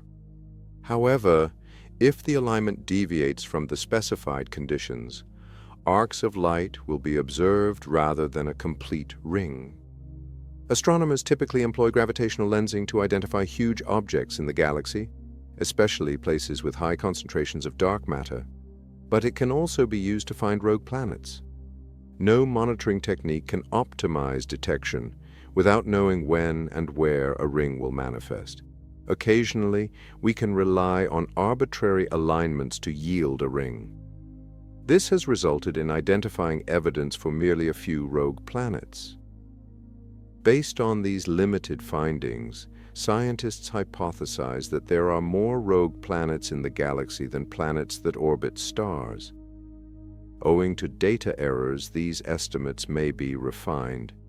However, they suggest that the quantity of rogue planets is between 2 and 100,000 times more than that of their more stationary counterparts. Due to the necessity for additional evidence, we shall modify our approach to rogue planets compared to that of Diamond World. Instead of visiting a known planet, we will hypothesize about its potential life cycle. We shall designate our imaginary planet as Haven, for reasons that will be elucidated subsequently. Our Sun is metaphorically located in the remote peripheries of the Milky Way. On a clear night, roughly 2,000 stars are visible. As you near the galactic center, which remains suburban yet nearer to the downtown area, you may swiftly reach a point where 100 times more stars illuminate the night sky. We will identify Haven's place of origin in that region. Stars synthesize all heavy elements, sometimes called metals, which perish and return to intergalactic space. We anticipate a greater frequency of supernovae in the vicinity of Haven's star than ours, as Haven's star originated nearer to the galactic center, resulting in a higher abundance of heavy elements in its home system. Among these dense elements are radioactive compounds capable of generating heat. Considering the prevalence of supernovae in the vicinity, Haven and its neighboring regions may have undergone distinct planetary formation processes compared to ours. Small, rocky terrestrial planets are located within the ice sheet, and gas giants are developing beyond it. Like Jupiter, these gas giants possess vast mantles of hydrogen and helium, enveloping a rocky core that might be multiple times the size of Earth. Remarkably, this construction would enable Haven's interior to utilize a novel heat source. Due to the inability of liquid hydrogen and helium to combine under the pressures present within the planet, the denser helium condenses into droplets and descends toward the planetary core. The influx of helium would emit gravitational energy, contributing an additional heat source to those previously enumerated. The effects of this process on Saturn are understood, which justifies its existence. The development of our planet serves as a scaled representation of its solar system. The primary body of Haven will accumulate a disk of materials during its formation, facilitating the creation of planetesimals and, ultimately, moons. the size and location of these moons would be contingent upon chance. However, for discussion, let us assume that Haven discovers 4 moons akin to Jupiter's Galilean moons and one larger moon situated farther out, potentially comparable in size to Earth. Furthermore, we expect that collisions among the planetesimals will generate sufficient debris to create a ring system around the planet, akin to the rings of Saturn. Gravitational forces cause these rings to ultimately adopt the vinyl record configuration observed in the preceding chapter. Since all these moons are forming outside the ice line, water ice probably exists on several planets in orbit. Consequently, each moon ultimately attains a temperature at which surface seas commence formation due to the heat generated by impacting objects. The disintegration of radioactive nuclei, more prevalent than those in our solar system and capable of generating greater energy, may result in the boiling of the seas. Ultimately, the moons would emit sufficient energy into space to reduce their surface temperatures to freezing, making the oceans encased in ice. Subsequently, the oceans beneath would remain liquid due to radioactivity, residual thermal energy from creation, and tidal heating. It is essential to recognize that Haven's star does not substantially affect moon development. The planet's gravitational attraction is the predominant force that constitutes its intrinsic pull. In Haven's cosmic bingo game, several potential outcomes may result in planet ejection. The ejection of Haven and one or more terrestrial planets, together with the rearrangement of the orbits of the other planets, could occur due to a gravitational tug-of-war between Haven and one of the other gas giants. The reciprocal gravitational pull between Haven and its moons may enhance the efficacy of their separation. Consequently, Haven carries its moons when it leaves its star and traverses the galaxy. The prevailing ideas, as outlined in Chapter 2, indicate the early expulsion of planets from our solar system. The particulars of the ejection method will dictate the outcome for Haven post-ejection. The planet may orbit the galactic center on a highly eccentric comet-like trajectory or rotate in a stable circular path akin to the Sun, completing a full revolution every 200 million years. Regardless of the circumstances, it is exceedingly improbable that Haven will collide with a rogue planet or another star due to the vast emptiness of space. It will attain immortality when it gradually cools and traverses interstellar space for billions of years. Meanwhile, fascinating developments are occurring on the moons of Haven. The diminutive moon's first heating could vaporize the ocean's surface during its development. The moon's feeble gravitational attraction would compel the molecules to dissipate into space. Like Jupiter's moon, Io, such a moon may generate volcanoes fueled by thermal energy emanating from its interior. Other moons bear a closer resemblance to Europa. Subsequent to a preliminary chilling phase, their oceans likely have relatively thin ice layers extending hundreds of miles in thickness.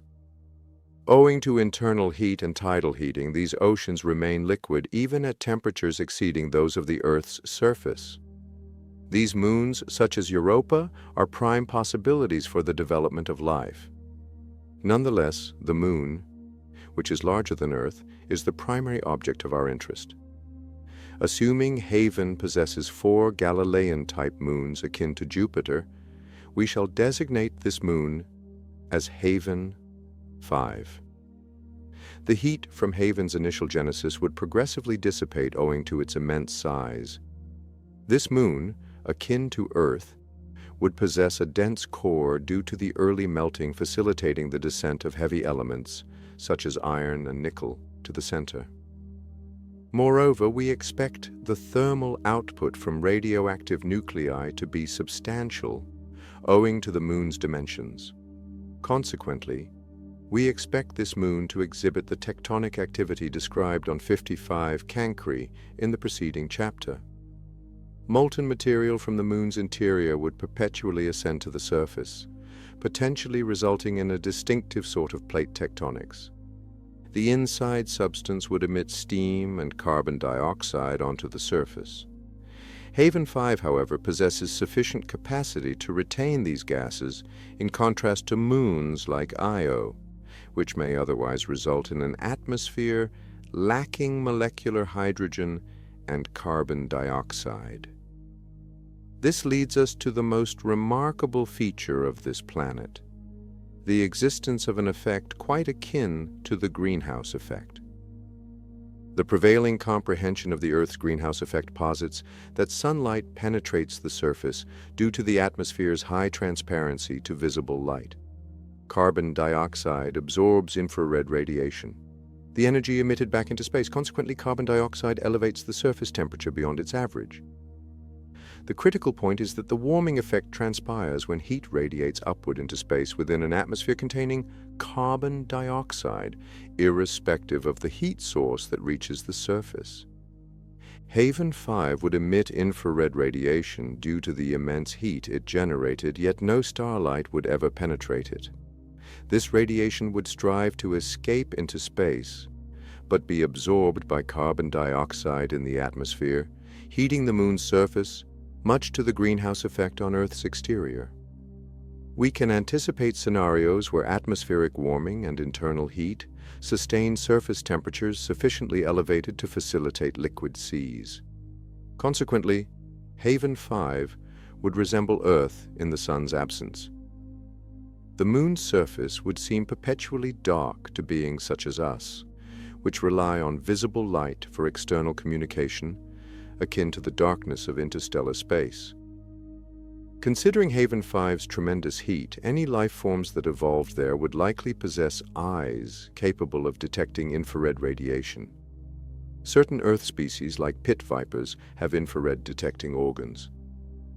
The rationale behind naming a hypothetical rogue planet Haven is now clear. Without a star, its moons may possess liquid or even surface oceans, potentially harboring life within the cold depths of interstellar space. However, we must acknowledge the potential for enhancement in discovering a system akin to Haven. It will not exhibit light reflection without a light source and is distant from stars. The infrared signature must approach Earth particularly closely for detection by our telescopes. However, these habitable rogue worlds may exist ubiquitously.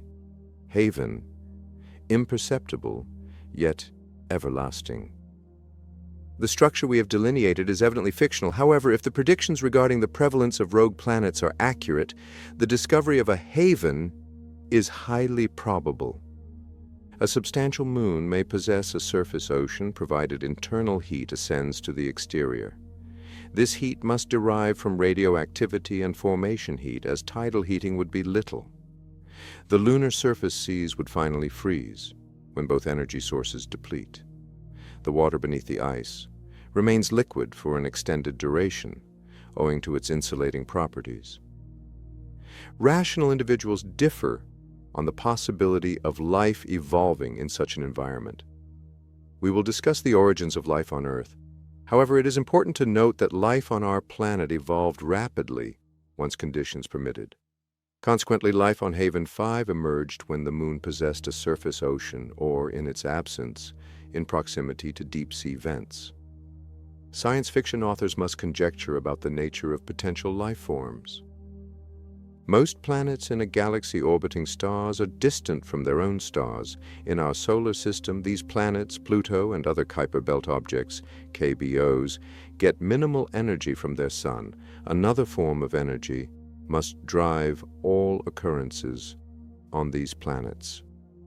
Traditionally, it has been believed that these distant planets are lifeless worlds, lacking tectonic activity and climatic variety. Nonetheless, it is essential to acknowledge the existence of numerous such worlds. For instance, there may be as many as 100,000 of these objects in the far regions of our solar system, and there is no justification for the absence of a similar quantity in other systems. Consequently, Pluto may serve as an informative model for our discoveries. The 2015 flyby of Pluto by the New Horizons spacecraft has given us a novel perspective on these remote celestial bodies. Disclosure: MS, a co-author, is a co-investor in the New Horizons mission. The intricate structure of Pluto's surface was among the first insights gleaned from the data obtained during the expedition. Common materials assume unusual forms due to the surface temperature being merely 40 degrees Kelvin above absolute zero, around 230 degree or 390 degree. There is substantial evidence of prominent water ice mountains that ascend around 3 km as 2 miles above the adjacent terrain, and likely extend to a comparable depth beneath the surface. It may appear peculiar that water ice, instead of rock, could build mountains of such elevation. Yet at these temperatures, pure water ice possesses a tensile strength comparable to steel, although including dissolved impurities or granulation can significantly diminish this strength. The Rocky Mountains average approximately 3 kilometers in height. Fragments from the disintegration of a substantial ice sheet seem to constitute several of these mountains, suggesting recent tectonic activity on Pluto's surface. A force must have acted upon the initial ice sheet to fragment the blocks observed today. Numerous additional enigmas persist. Despite their probable nitrogen composition, some regions are evidently glacier, given the adjacent desiccated lakes formed by glacial melt. Due to the absence of impact craters, these historic lakebeds and numerous glacier surfaces are relatively young geological structures, presumably not exceeding 10 million years. Pluto's surface features an iridescent blue sky visible to any individual present. The mechanism that generates the Earth-like hue is separate from what transpires on our planet. The azure sky on Earth results from sunlight scattering off air, nitrogen, and oxygen molecules. The phenomenon is attributed to a worldwide atmospheric haze, including many embedded layers on Pluto. The minimal sunlight may be diffused by a smog similar to that of Los Angeles. Nevertheless, even if this is true, the smog on Pluto and that in LA exhibits substantial variation. For instance, Pluto's haze peaks at maximum atmospheric temperature, unlike terrestrial smog zones, which occur at minimum temperatures. The predominant explanation for these layers is that hydrocarbons condense in the temperature depressions of vertically propagating buoyancy waves. The necessity of a force responsible for forming many surface features, akin to mantle convection that displaces continents on Earth, renders Pluto intriguing, rather than any particular surface characteristic. Regardless of the nature of this force, which we will discuss shortly, our calculations reveal a remarkable fact. It must have generated sufficient heat within Pluto's interior to mobilize materials such as the ice atop mountains, resulting in the surface we observe today. The potential for elevated temperatures to liquefy a significant chunk of Pluto's interior is a compelling implication. Current hypotheses suggest that Pluto, akin to the moons of Jupiter and Saturn, possesses a subsurface ocean due to a significant amount of its interior comprising water. Who would have anticipated the presence of water on Pluto, considering its remoteness from the Sun? Nonetheless, it becomes logical upon a retrospective analysis of the historical documentation on the discovery of water within the solar system. During an era dominated by surface chauvinism in astronomy, it was evident that liquid water could alone exist on Earth. J.T., a writer, once articulated convincingly that water scarcity in extraterrestrial locations will hinder human exploration beyond Earth. Subsequently, circumstances began to change. The discovery of Europa's subsurface ocean initiated a shift but did not eradicate our surface chauvinism. Oceans beneath the surfaces of Jupiter and Saturn's other moons were identified shortly thereafter. On Enceladus, a moon once considered inert, researchers successfully navigated a spacecraft through a geyser, uncovering evidence of geological activity. Following the initial astonishment, scientists determined that the unanticipated presence of liquid water on these moons could be elucidated by a simple mechanism: tidal heating. Scientists hypothesized that the moons of big planets might harbor subsurface waters to account for this phenomenon. Verification of Pluto's unforeseen subsurface ocean would result in an additional remarkable discovery. If numerous more Kuiper belt objects possess oceans, particularly the larger ones, the solar system may contain the highest quantity of liquid water among its outer planets. We must devise a method to avert the freezing of Pluto's subterranean ocean to substantiate such an unconventional idea. No substantial planets in the vicinity might facilitate tidal heating. It is very distant to derive energy from the Sun. Pluto is insufficiently sized to harbor adequate radioactivity for the necessary thermal output, and if the Kuiper belt objects, KBOs, consist of analogous materials to those found across the solar system, they, too, cannot possess radioactivity. What may that be? We are uncertain, to be concise. Nevertheless, some concepts are currently under consideration. The phase shift phenomena represent a potential solution to the issue. The predominant phase transitions are the melting of ice into water and the freezing of water into ice. While it may seem improbable that you regard your refrigerator as a heat source, it generates ice cubes. The freezer's purpose is to remove the heat emitted by the ice. The frozen water contributes to the heat emitted from the machine's rear. A comparable phenomenon occurs when steam condenses into liquid water. Position your palm near the floor and perceive the warmth. A significant quantity of heat is emitted, resulting in the formation of the liquid. This elucidates why burns from live steam are exceedingly perilous. The heat emitted during the phase transition intensifies the harm caused by the hot water. Phase transitions occur when the atoms and molecules of a substance reorganize in response to a change in temperature. Numerous phase transitions exist, such as the solidification of water into ice. We discussed the condensation of helium into a liquid within the atmospheres of the Jovian planets in our solar system, followed by its subsequent discharge as rain. In the instances of Jupiter and Saturn, helium droplets descend toward the planet's interior due to the phase transition. Consequently, heat energy is generated, which convection subsequently transfers back to the surface as gravitational potential energy. A phase change would need to endure the strain if a world like Pluto lacked alternative energy sources. This issue arises because accurate phase change heat calculations necessitate understanding the materials and process characteristics. A further proposed energy source, while perhaps more speculative, is radioactive heating. All elements denser than iron are ultimately synthesized by supernovae, which expel them into the interstellar medium to serve as the foundational components of new solar systems. Envision a situation when several proximate supernovae erupted during the birth of our solar system. Envision that the novel material is predominantly absorbed by the gas and dust in the peripheral areas of our nascent solar system. Consequently, things that are condensed from this material may possess a greater quantity of radioactive nuclei, thereby augmenting their radioactive heating.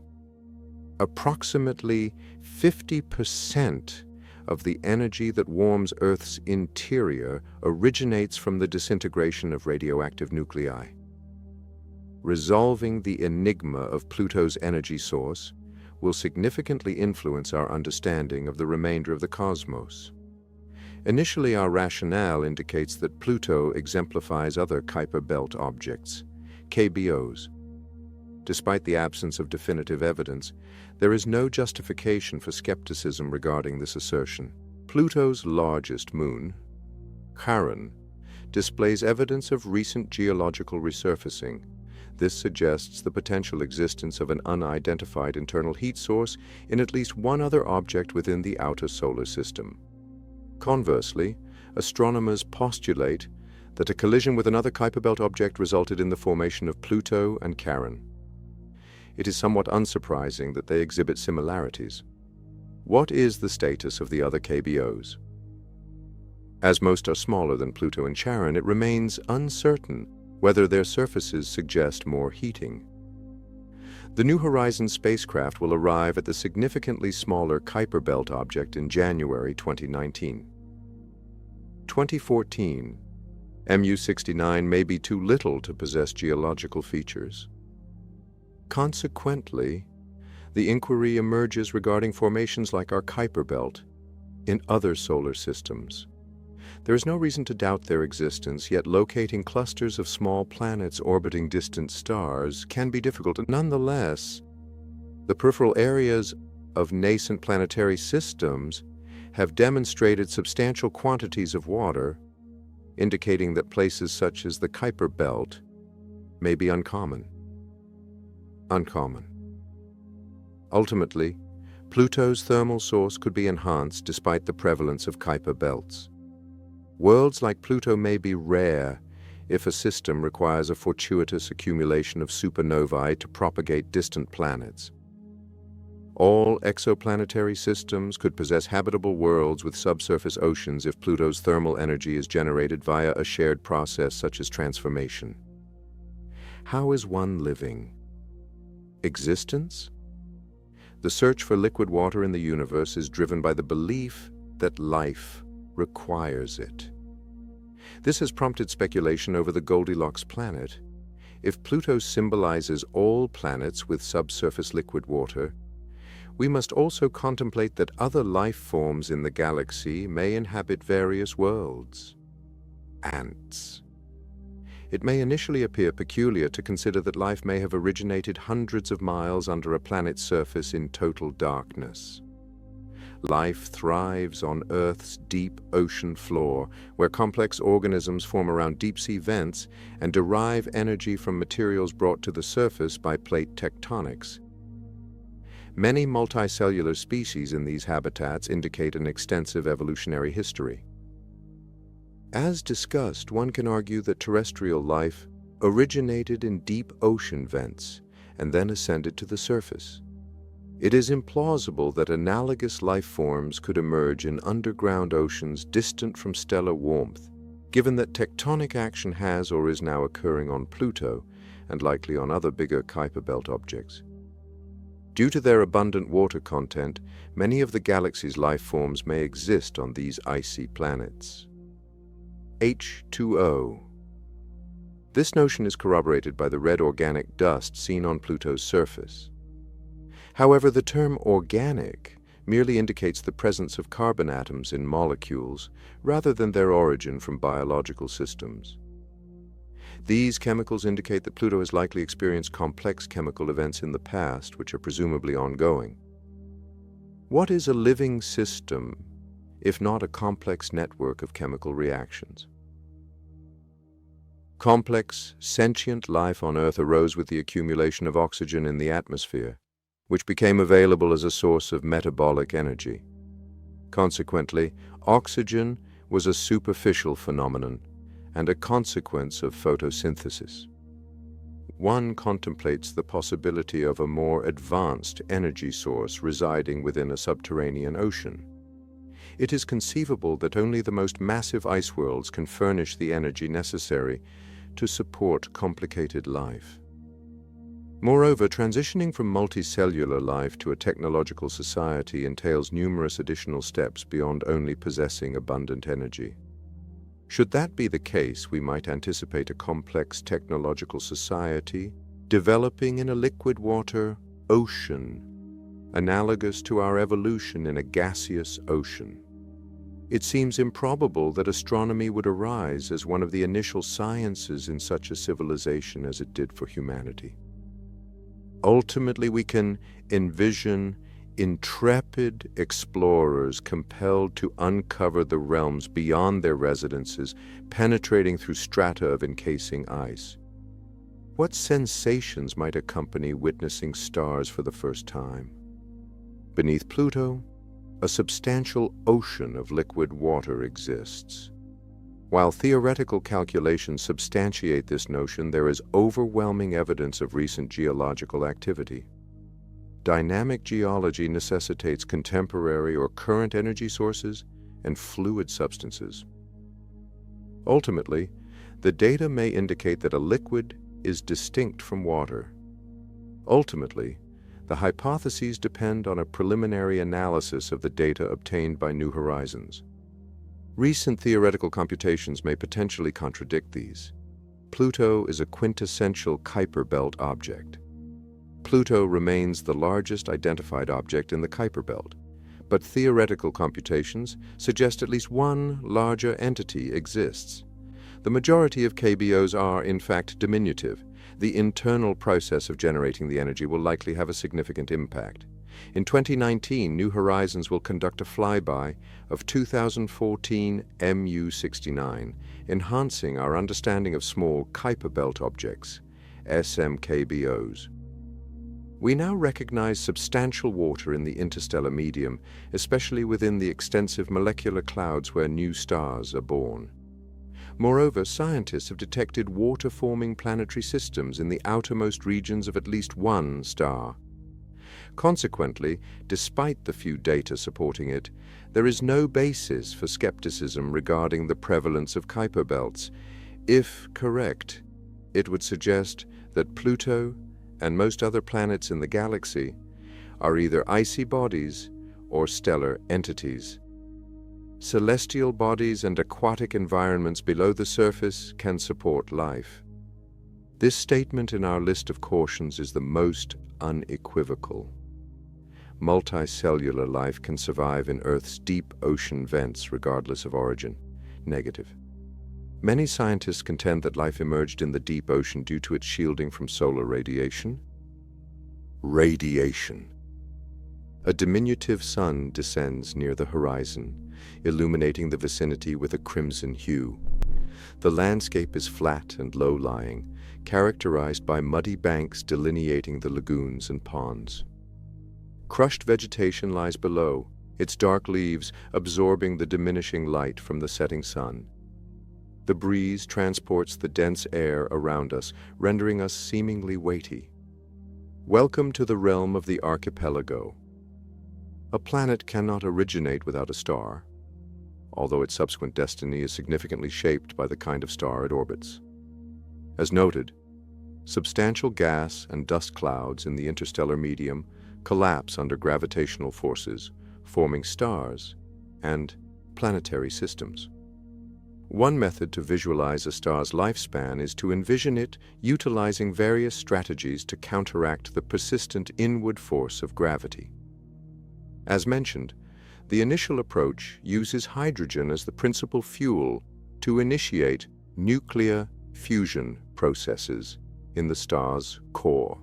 Since hydrogen is present in the core, these processes generate an exterior pressure that counterbalances gravity. A star emits light due to the outward flow of energy. The star employs a series of progressively complex movements until it exhausts its core hydrogen and subsequently dies. The ultimate state may manifest as a supernova, an explosive stellar event, or an alternative structure such as a black hole or a white dwarf contingent upon its mass. Each star possesses a limited fuel supply, hence the planets have a restricted duration of evolution. As expected, a star's fuel content escalates with its size, resulting in an extended lifespan. This is incorrect, as massive stars use fuel faster due to their greater internal gravitational force. Consequently, larger stars' lifespans are shorter than smaller stars. To comprehend the extensive unpredictability of stellar lifetimes, we will condense the 13.8 billion year duration of the universe into a single year. This condensed timeline indicates that the Sun and our solar system originated on Labor Day, with the Sun expected to perish around April 15th, coinciding with the next tax day. In contrast, Big stars typically endure for around 30 minutes before exploding as supernovae, whereas smaller stars may persist for 12 years. Small stars can possess lifespans ranging from tens to hundreds of billions of years. Early little stars in the universe must have radiated light significantly longer than our Sun. Astronomers classify stars into 8 categories: O, B, A, F, G, K, and M. O-type stars are the most massive, luminous, and ephemeral, whereas M-type stars are the least massive and least luminous. Oh, be a fine girl, guy, kiss me, is the standard Astronomy 101 mnemonic for memorizing this sequence. Our Sun is a fairly typical G-type star, with a total lifetime of approximately 9.5 billion years. As you might expect, late K and M-type stars are the hardest to locate, so astronomers frequently refer to them as dwarfs. However, our models indicate that they are likely the most prevalent kind of star in the Milky Way. According to some estimates, they account for up to 85% of all stars. As a result, we expect to find that most planets in the galaxy orbit dwarf stars. However, as scientists continue to analyze data from the Kepler spacecraft, a new class of planets known as super-Earths is beginning to emerge as a prevalent type. Super-Earths are rocky planets with masses of 2 to 3 times Earth's, but some can have masses as high as 10 times that of Earth. They can be compared to something between a large Earth and a mini-Neptune. Our solar system might be unique because it lacks planets similar to these. This brings us to Kepler 186f, a super-Earth orbiting an M-type star at a distance of roughly 490 light-years. This planet is an example of a common planet orbiting a star. However, the scientific community did not celebrate Kepler 186f's ordinary nature upon its discovery in 2014. Instead, the scientific community added Kepler 186f to the Goldilocks planets category. The biological sciences suffer from the single examples curse, as discussed. Only one kind of life, similar to ours, is known to science. The interaction of large molecules with carbon and water serves as its foundation. This implies that life on Earth began and developed in the oceans, requiring the surface temperature of our planet to stay between the freezing and boiling points of water for billions of years. It takes careful balancing to maintain the surface temperature in this range. One reason is that as stars age, they gradually become brighter, meaning that Earth receives more energy from the Sun over time. Moreover, the composition of Earth's atmosphere varies with time. Consider, for instance, the introduction of oxygen by living things a few billion years ago. It is almost miraculous that the surface temperature remained within the required range during all this, except for a few instances of surface freezing, known as snowball Earth. To measure this concept, scientists define a continuously habitable zone, CHZ, surrounding a star where surface oceans can exist for extended periods. This zone's location varies depending on the star, because it is closer for smaller stars and farther out for larger ones. The oceans would boil if Earth were closer to the Sun, but they would freeze solid if Earth were farther away. Earth is the only planet in our system that is in the Sun's CHZ. According to some recent calculations, the Earth may be close to the inner edge of the Sun's CHZ. This indicates that as the Sun warms and the CHZ expands, Earth will likely experience extreme heat. Maybe we look like Venus. Coincidentally, the CHZ concept explains the term Goldilocks planet, because the planet needs to be just right, not too hot or cold, just like the porridge that the fictional Goldilocks sampled. Science's quest for life like us ultimately focuses on finding an Earth-sized planet orbiting its star in the CHZ. The planet that was discovered first was Kepler 186f. We need to revise the current emphasis on planet discovery in a star's CHZ. Subsurface water on worlds like Europa makes up most of the water in our solar system and probably in others. As a result, the current focus on finding a Goldilocks planet is essentially an attempt to find liquid water and, presumably, life in the least likely place. Now that we're back to talking about Kepler 186f, let's review some facts. The planet orbits an M-type star that is only 4% as bright as the Sun. The planet completes its orbit in 130 days. Kepler 186f is roughly as far from the star as Mercury is from ours, and the star's faintness makes it CHZ close. While they are not in the CHZ, other planets are in the system. We can calculate that Kepler 186f's radius is roughly 10% larger than Earth's, based on the number of starlight blocks it received during transit.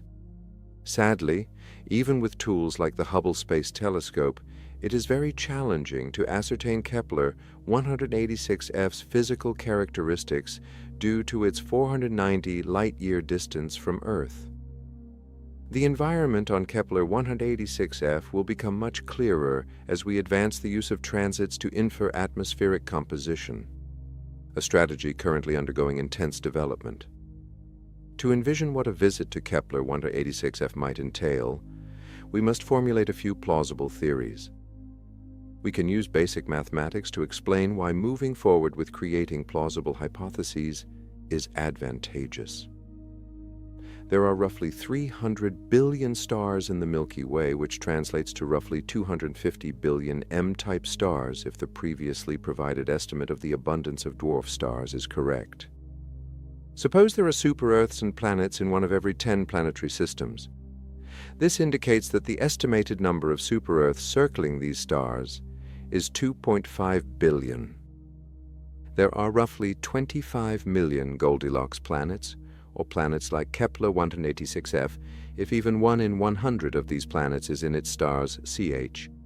There is another planet in the 25 million that is correct if one of our hypotheses regarding Kepler 186f is incorrect. Then we can move forward with the assurance that, even if our predictions for this planet are off, they will be accurate for some of the known super-Earths. If Kepler 186f's rocky composition is similar to Earth's, we estimate its mass to be around 1.4 times greater than Earth's. Because of this, the atmosphere is kept up, just like on the moon Haven.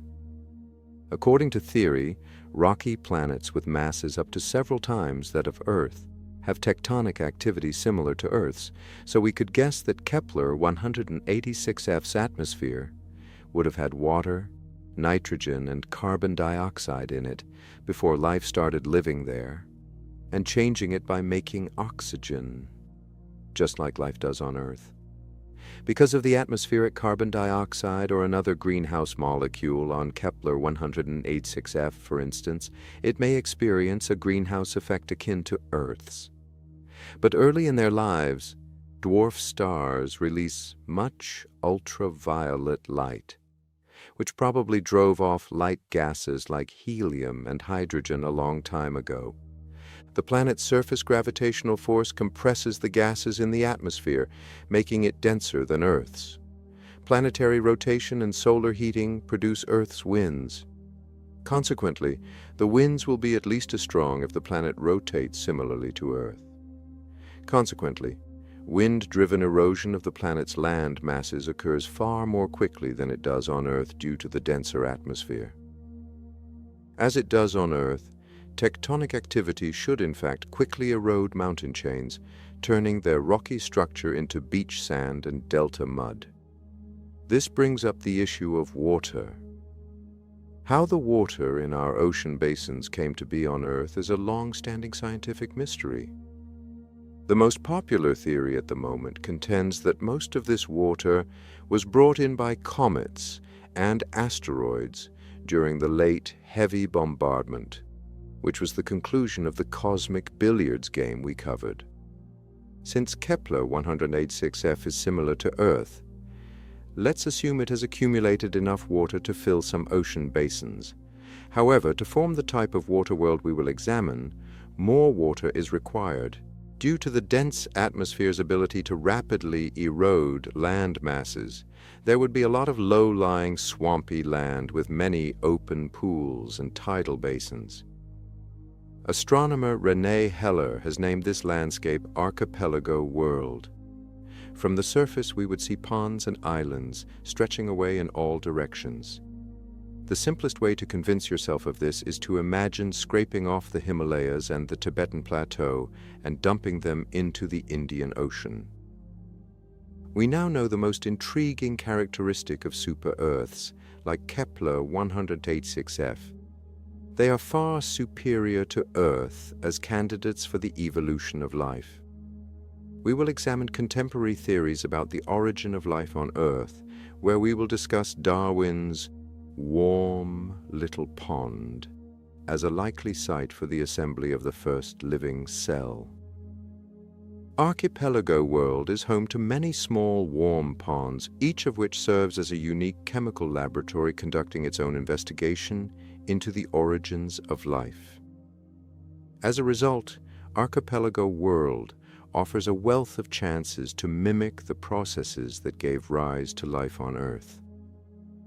We will also unveil a popular set of frozen accident theories that shed light on the origin of life on Earth.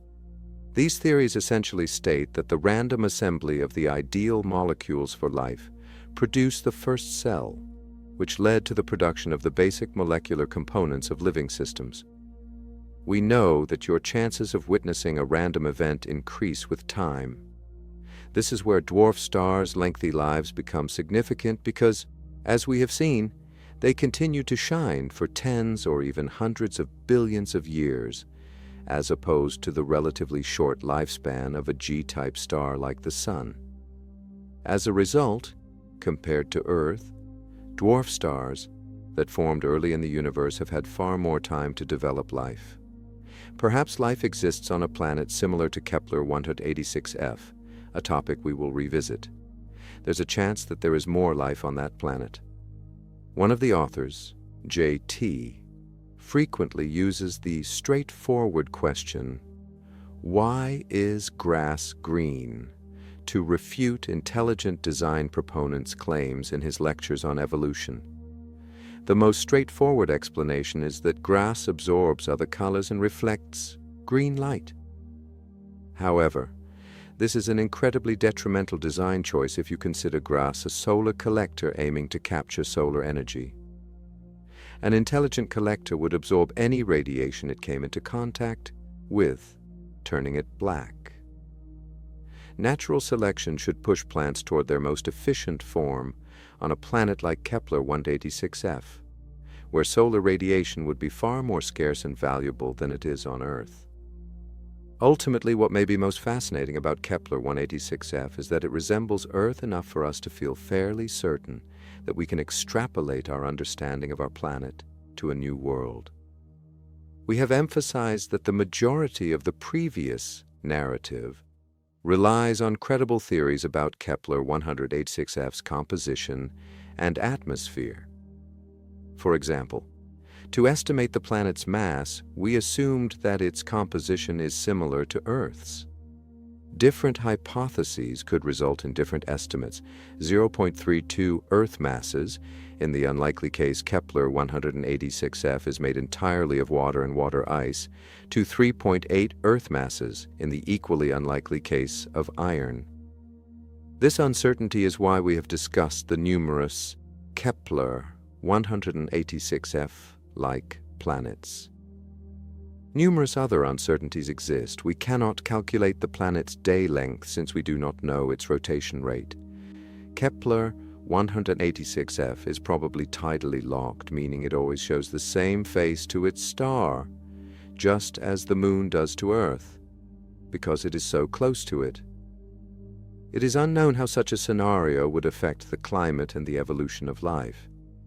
But in that case, we can anticipate incredibly swift winds from the cold, low-pressure night side to the hot, high-pressure day side. Among the many known extrasolar planets, we have identified these planets, whose tidally locked rotation produces supersonic, up to Mach 10 winds that transfer energy from the day side to the night side. This could lead to the identification of preferred spots for life, potentially at the edge of the lighted area. Lastly, we remind ourselves of a widely held belief in the exoplanet community. Earth-sized does not mean Earth-like. Venus is the most unlike Earth, while Kepler 186f is only roughly the size of Earth. Furthermore, knowing a planet's atmospheric composition, water content, and other characteristics is far more important than simply knowing that it exists in its star's habitable zone to determine its possibility of life. With increasing knowledge of Kepler 186f's atmosphere over the coming years, we can reduce the number of possible life locations. We will probably find other, closer worlds in the future that are better suited for analysis. Therefore, we may soon test the validity of our assumptions. Ultimately, though, we can state that should we discover recognizable life, it will probably be on a super-Earth within the central giant zone, CHZ, of a K or M-type star. It is commonly presumed, often implicitly, that the search for extraterrestrial life is focused on entities resembling ourselves, leading discussions to revolve predominantly around the presence of liquid water. The rationale is clear. Complex carbon-rich molecules constitute the fundamental components of life as we understand it, and such reactions predominantly occur in liquid water. Liquid water is essential for all terrestrial life forms, at least in the initial stages. These factors elucidate the emphasis on Goldilocks planets and continuously habitable zones in dialogues concerning extraterrestrial life. Fundamental chemistry can elucidate the discourse surrounding the importance of carbon. Carbon, more than any other element in the periodic table, can form numerous robust chemical bonds, creating large, intricate molecules, especially when carbon atoms are arranged in strongly bonded chains. As a result, most scientists, including the authors, partially endorse the notion of carbon chauvinism. This idea says that life as we know it is kept going by chemical reactions that involve complicated carbon-based molecules. These reactions may or may not be the same ones that happen in living things on Earth. The pursuit of extraterrestrial life within our solar system has been largely unremarkable, with enthusiasm diminishing in the early 20th century and experiencing a modest resurgence thereafter. Until the past decade, there was considerable optimism regarding the swift discovery of extraterrestrial life on Mars. However, recent developments have identified more promising sites for exploration: the subsurface oceans of Europa, Jupiter's innermost Galilean moon, and Enceladus, a small moon of Saturn. Europa harbors a known deep saline liquid ocean beneath its icy crust. Scientists have observed both simple and complex organic compounds mixed with saline water erupting from the interior of Enceladus, which are generated by hydrothermal vents. Consequently, the focus of the search for extraterrestrial life in the solar system has shifted away from the Sun in the last decade. The objective is to discover life on Mars. Mars has garnered significant interest as a prospective habitat for life due to its resemblance to Earth among the planets in our solar system. We have dispatched many orbiter and lander spacecraft to the Red Planet, greatly enhancing the current quest for life. The 1971 flyby of the Mariner 9 spacecraft marked a pivotal revelation. It provided the inaugural close-up images of the Martian surface, showcasing river valleys, floodplains, and other formations indicative of past liquid water flow. This discovery suggested the possibility of sporadic water activity occurring presently. The structures resembled river valleys, as observable from an aircraft over the western United States. These images significantly influenced public perception, igniting hopes of discovering living bacteria upon landing on Mars. Notably, the Valles Marineris, the longest valley in the solar system, is named after the spacecraft that first documented it. It spans 4,023 kilometers, 2,500 miles, as a canyon, a riverbed system on Mars. The Viking spacecraft dispatched an orbiter and a lander to Mars in 1976. Each of the 4 landers performed 4 experiments to detect signs of life in Martian soil. Robotic arms collected soil samples for analysis. One experiment measured the mass of the molecules in the samples to identify organic compounds directly, resulting in a negative outcome. No organic molecules, no evidence of life. 2 further experiments employed radioactive carbon-14 atoms to investigate biological activity, producing identical results. Nonetheless, an alternative experiment produced a result whose significance remains contentious. The labeled release experiment involved administering a drop of a nutrient mixture to Martian soil. The nutrients consisted of Urey-Miller molecules with radioactive carbon-14 substituting certain carbon atoms. The radioactive signature of the soil's organisms would identify some carbon-14 in the gas above the soil as they metabolize the nutrients. Carbon-14 was indeed detected. However, similar results could occur if specific chemicals confirmed by the Phoenix lander in 2008 are present in Martian soil. Consequently, it remains uncertain whether live microbes exist on Mars's surface. The author's examination of the Viking data aligns with the prevailing scientific consensus.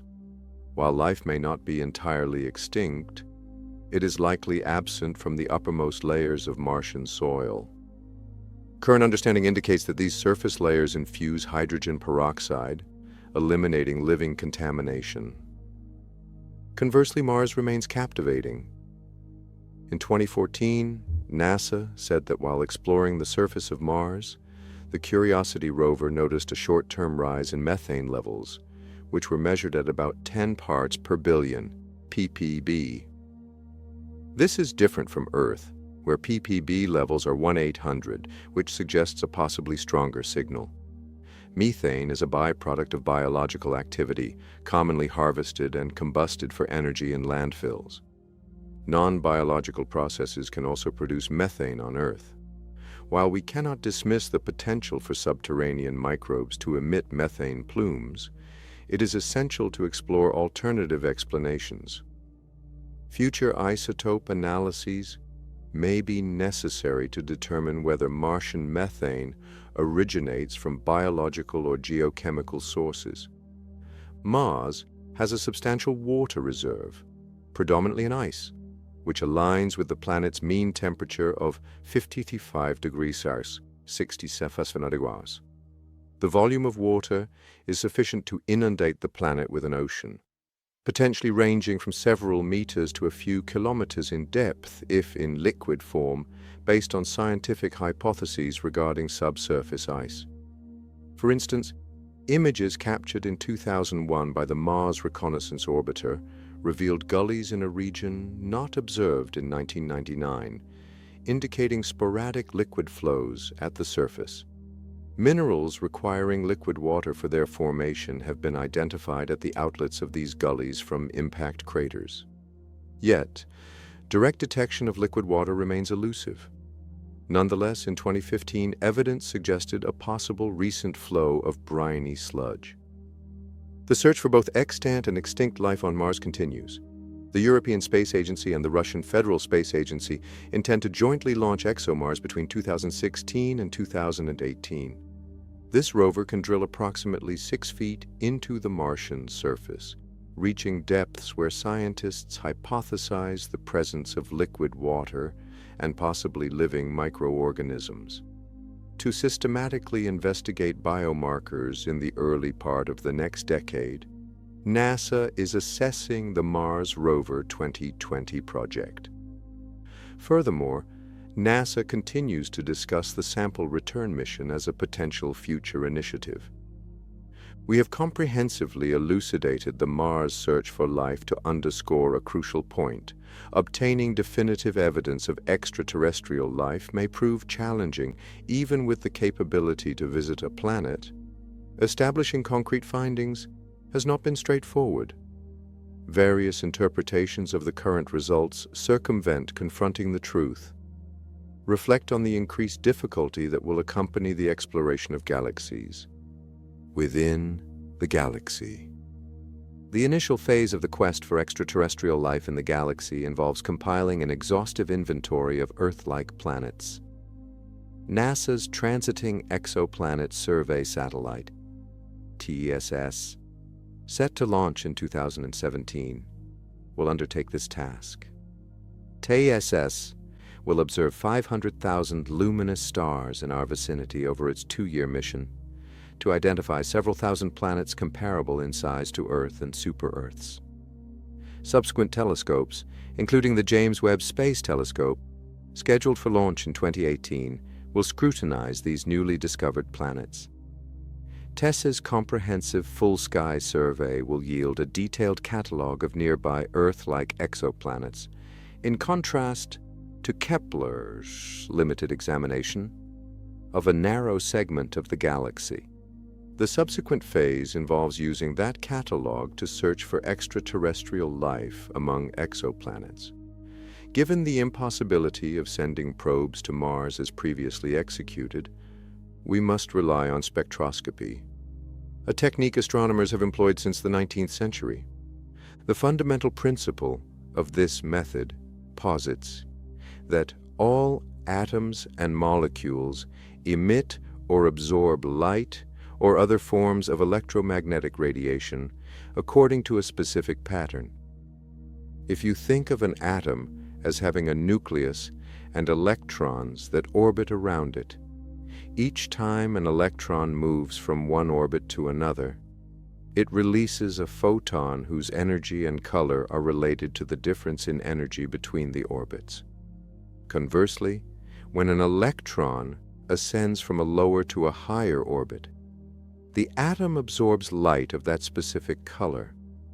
Each element or molecule produces a unique light pattern that functions as a fingerprint, distinguishing the atom or molecule responsible for its emission. This uniqueness arises from the distinct arrangement of orbits in each element's atoms. Spectral lines of vibrant colors characterize emission, while spectral lines in darker regions denote absorption. Together, these lines form a spectrum. The intensity of this light remains constant regardless of the observer's distance from the source. The light pattern is invariant whether the observer is a few feet or light years away. Consequently, we can employ the highly intricate and precise spectroscopy technique to analyze the chemical composition of exoplanetary atmospheres. This method solely reveals the chemical composition of an exoplanet. The principal technical challenge in employing spectroscopic analysis on exoplanets is distinguishing the planet's spectrum from that of its star. As previously noted, a straightforward method to achieve this involves monitoring the spectral lines and observing their variations when the planet transits behind the star, ceasing atmospheric contributions. In some cases, direct observation of the exoplanet post-transit is possible, enabling the telescope to isolate the planet at its maximum separation from the star. Thus, the telescope will aggregate all the atoms and molecules in the planet's atmosphere. What occurs subsequently? What indicators of life should we observe? We can address this inquiry if we consider life analogous to our own. Initially, we must ascertain evidence of water. Biological systems like ours necessitate specific fundamental elements. Carbon, hydrogen, nitrogen, oxygen, phosphorus, and sulfur, the acronym CNOPS, is useful. Since these elements are prevalent throughout the galaxy, the existence of life may be feasible. Drawing upon Earth's history, our quest for life indicators will undoubtedly progress. The atmospheric oxygen concentration required over 1 billion years to attain detectable levels, while the earliest life forms thrived in an anoxic environment.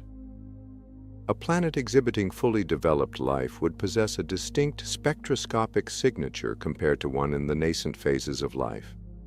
Determining the presence of oxygen constitutes the initial phase in our quest for extraterrestrial life.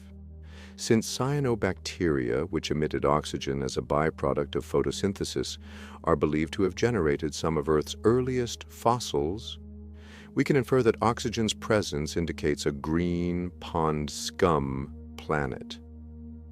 For billions of years, single-celled organisms, colloquially referred to as pond scum, represented the sole form of life on Earth. Scientists are likely to identify signs of life on most of these planets. This may serve as the ultimate criterion, as it is difficult to conceive of substantial oxygen accumulation in an atmosphere devoid of life. Conversely, it is plausible to envision scenarios where oxygen detection on an exoplanet prompts hypotheses regarding a potential abiotic origin. Exploring sets or combinations of rare molecules constitutes an alternative strategy, provided these molecules are not associated with life. The persistent degradation of methane through atmospheric chemical reactions renders its presence on Mars significant. Methane requires a continuous source of replenishment, likely from subterranean origins, to mitigate its chemical degradation in the Martian atmosphere. Consequently, the combination of carbon dioxide and methane is out of equilibrium. Life generates methane as a metabolic byproduct on Earth, resulting in a similar disequilibrium. In this context, methane serves as a biomarker for life. Whether geochemical or biological, the source of methane on Mars can be discerned by analyzing the ratio of heavy-to-light carbon isotopes in the gas. Nonetheless, establishing the isotopic signature for Mars through observation remains a formidable challenge. Analyzing the chemical composition of exoplanet atmospheres reveals that the presence of disequilibrium mixtures necessitates the existence of life. Two additional potential disequilibrium combinations are molecular hydrogen and oxygen, or ammonia and oxygen. While disequilibrium mixtures do not confirm life, their existence underscores the importance of examining the exoplanets that harbor them. However, this is the extent of our exploration of life unless we confirm that we are encountering a highly advanced civilization, a subject we have addressed. It is conceivable to envision an extraterrestrial organism capable of introducing various atoms and molecules into its planet's atmosphere. However, as evidenced by our findings on Mars, it is equally plausible to consider alternative processes that could achieve the same outcome without the presence of life. Obtaining definitive evidence of simple life on an exoplanet's surface may prove arduous. Physicist Richard Feynman, who lived from 1918 to 1988, stated, "We can learn much more than we can prove." What is the role of exomoons? Thus far, our discussion has focused exclusively on exoplanets. Nevertheless, Europa within our solar system should compel us to consider moons that may orbit these planets in the search for life. An exomoon, independent of its parent planet, might potentially support life under two conditions. 1. Within its star's habitable zone, the moon resembles a planet akin to Jupiter. Our instruments may suggest that the planet is inhospitable to life. Nonetheless, liquid water might exist on the lunar surface under certain conditions. 2. Like Europa, the Moon orbits a Jupiter-like planet situated a considerable distance from the circumstellar habitable zone, CHZ. Nevertheless, tidal flexing or an alternative thermal source heats its deep ocean. Although it is challenging to conceive methods for detecting indications of this ocean remotely, we must entertain the notion. If we observe it, can we be positive we would recognize it? The chemistry of carbon-based molecules fundamentally roots life, which the reader cannot have overlooked. The rationale for this focus is clear. We lack knowledge regarding alternative life forms and have no reference for what to seek as evidence of life distinct from our own. Another example highlights the limitations imposed by a single instance. The astrobiological community has prominently highlighted Justice Potter Stewart's remark regarding the recognition of pornography, especially in the context of the difficulties associated with identifying life that deviates from our own. We seek to ascertain whether we would genuinely recognize life upon encountering it before engaging in discourse about extraterrestrial intelligence, distinct from extraterrestrial life. Let us concentrate on two specific instances. Titan possesses oceans of liquid methane instead of water. We expect Titan's frigid temperatures to cause chemical reactions to occur at a markedly slow rate, regardless of carbon's involvement. This raises the question, would we classify a life form on Titan as living, or would we deem it inanimate if its respiration took a millennium? If encountered, can we identify it? Isaac Asimov, 1920-1992, a science fiction author, envisioned a planet where all elements, be it a rock or a grain of sand, interconnect. Although seemingly insignificant, each component would represent a highly evolved life form. Analyzing a rock is akin to scrutinizing a transistor to ascertain its role within a supercomputer. If we encountered this life form, we would likely struggle to recognize it. Establishing a comprehensive testing protocol to identify every conceivable form of life is impossible. Science fiction authors have envisioned numerous extraordinary life forms that may exist. Undoubtedly, our search for extraterrestrial life will commence with entities resembling ourselves, as it is prudent to begin with familiar concepts. Nonetheless, we must remain open to the possibility that the galaxy may reveal extraordinary phenomena beyond our current understanding. Given our solar system's exceedingly limited robotic exploration, we are continually astonished by the intricacy of even the most simple planets and moons in our vicinity.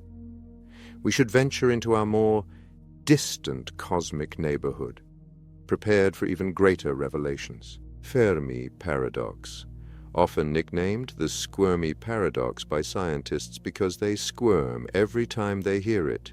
Do you squirm at the Fermi Paradox? Please tell us why in the comments. Please, I beg you.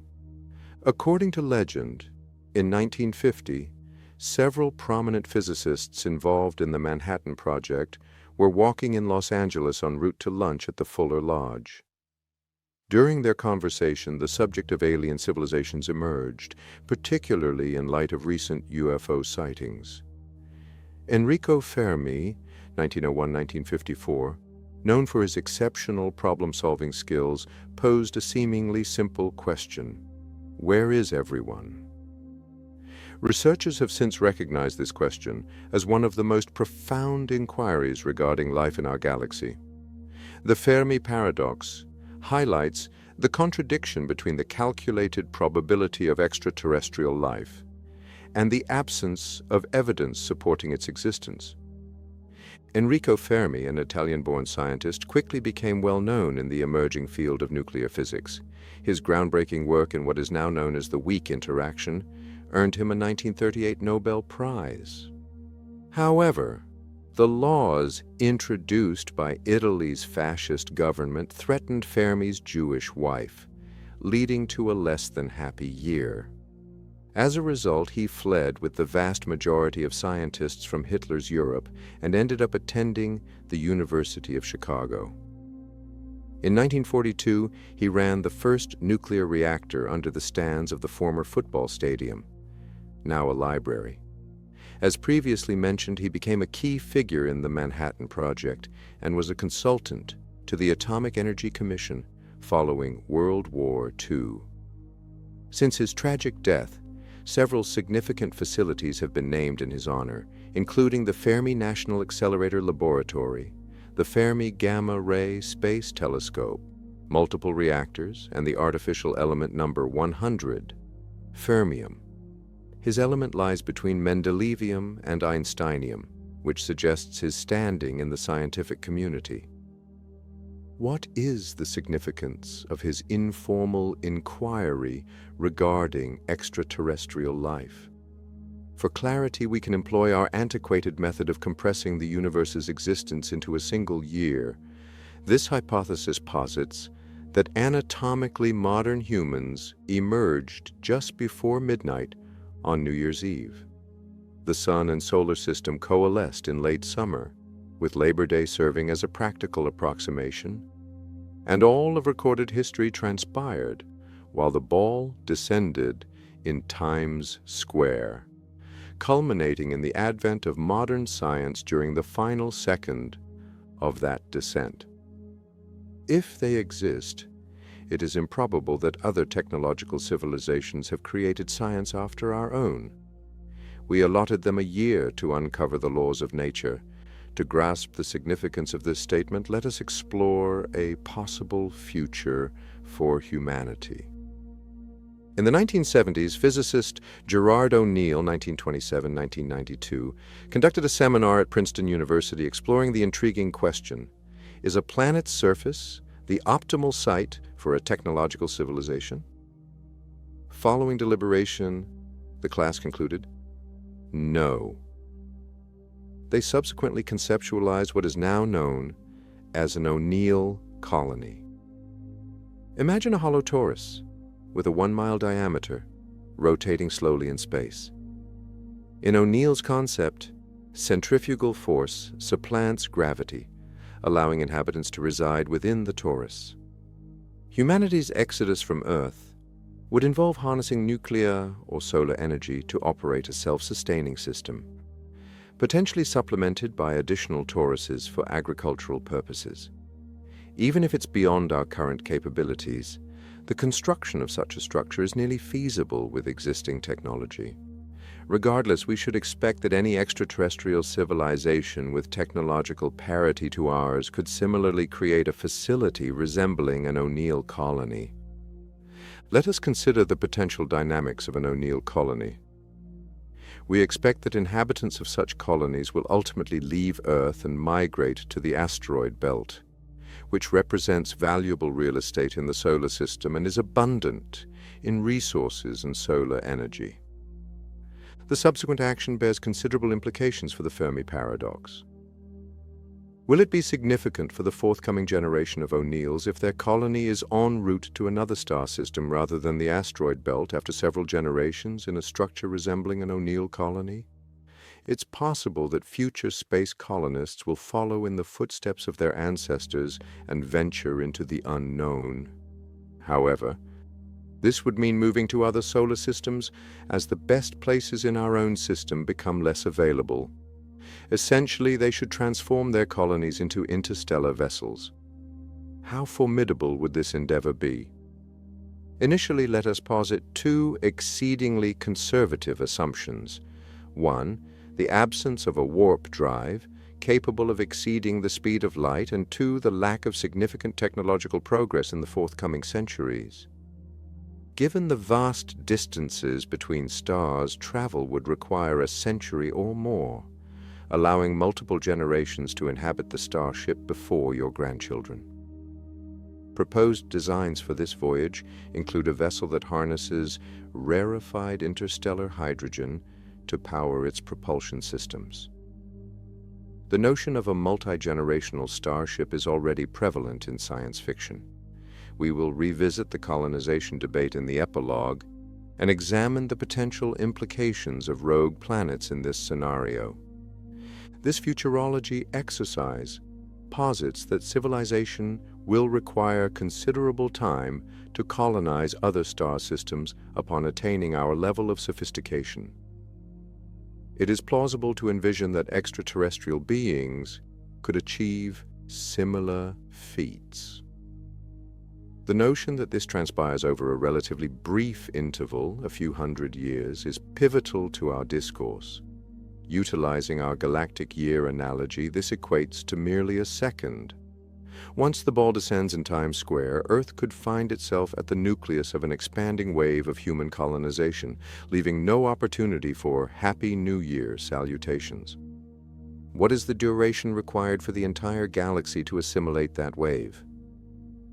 Most calculations estimate this period to be approximately 30 million years, although this duration appears extensive from a human perspective.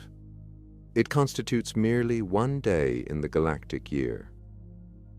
The solar system would have undergone multiple waves of colonization if extraterrestrial civilizations had arisen during the galactic epoch, with at least some possessing scientific advancement comparable to ours.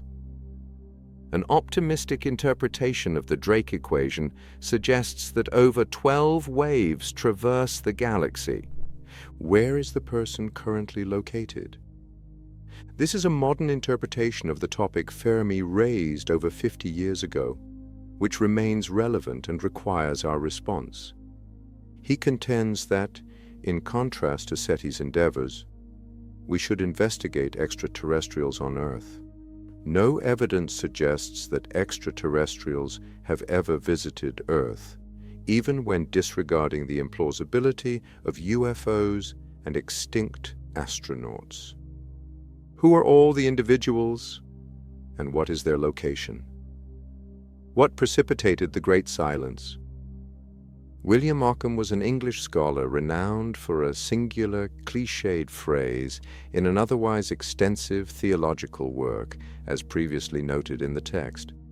Occam's razor posits that one should not assume entities without necessity, guiding us to choose the most uncomplicated answer to a question. The term razor derives from the principle's ability to eliminate unnecessary complexity. This is undoubtedly the most direct response to the inquiry. Why the Great Silence? Why are there no SETI signals detected? The absence of signals is due to a lack of transmission by any entity.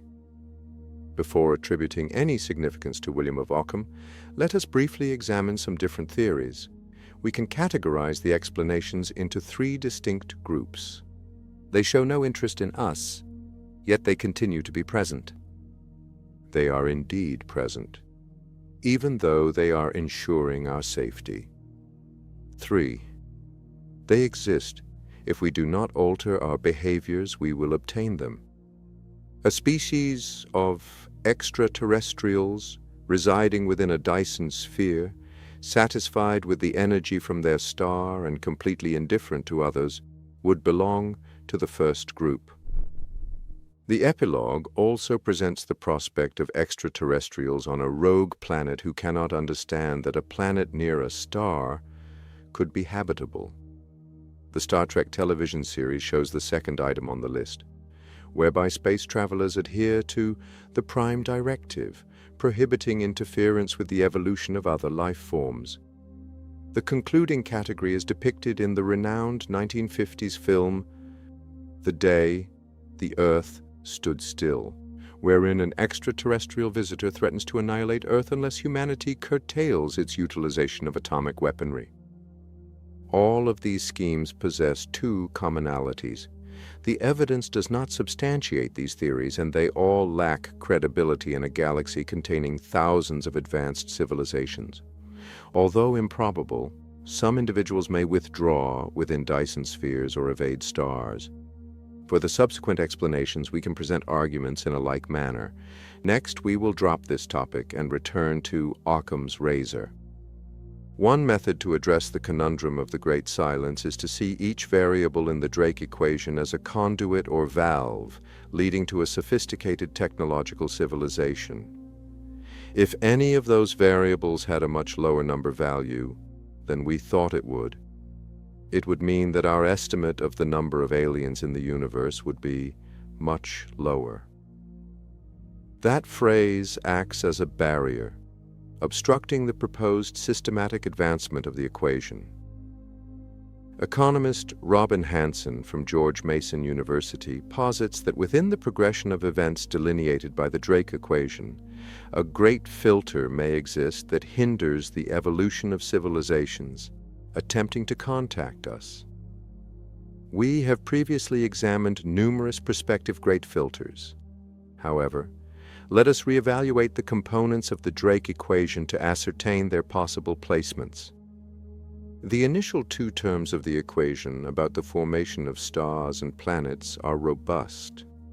The Kepler satellite has revealed that planets are prevalent, and star-forming zones exist inside the Milky Way. Knowledge of the subsequent two concepts is limited. The concepts of Earth-like planets and the genesis of life are not well understood. While the continuously habitable zone has been identified as a determinant in diminishing the probability of life, additional elements may similarly influence this outcome. A planet would possess numerous proximal stellar companions if it orbited a star far nearer to the galactic center than the Sun. Proximal supernovae, or gamma-ray bursts, could annihilate life on planets in densely populated areas. This indicates that stars and planets must be distant from the galactic center. Additional variables affect the development of life. Certain hypotheses propose that a planet such as Jupiter is crucial in directing water-laden asteroids to the inner solar system. The assertion is that this influx of asteroids contributed to the formation of Earth's oceans. Subsequently, following the late heavy bombardment, the Jupiter-like planet ejects substantial asteroids traversing its orbit, perhaps colliding with Earth and causing a global extinction event. It functions as a broom. The Jupiter-like planet generates oceans that subsequently safeguard the Earth-like planet. Despite extensive discourse on this subject, the presence of an Earth-sized planet within a star's habitable zone, HZ, would be inadequate for sustaining life if a Jupiter-sized planet is necessary to generate oceans and then serve as a protective barrier. A Jupiter in the appropriate position is also necessary. The Great Filter precedes the process, rendering life exceedingly rare if any of these factors are substantial. The cosmos will lack green pond muck and dinosaurs and consist solely of desolate, lifeless worlds. We must regard intelligence development as we go along the correct side of the Drake equation. This requires two separate evolutionary advancements: the emergence of multicellularity and the evolution of eukaryotes. Each of these stages requires around 1 billion years on Earth. If this constitutes a standard transition phase, other planets have had ample time for both. However, what if each event generally occurs over 10 billion years, and we are merely fortunate that they transpired so rapidly? What if our luck has merely resulted from a timescale of 100 billion years? If this is correct, the galaxy will be populated with planets like green pond slime, lacking complex life forms, with the filter located at the threshold of intelligence growth.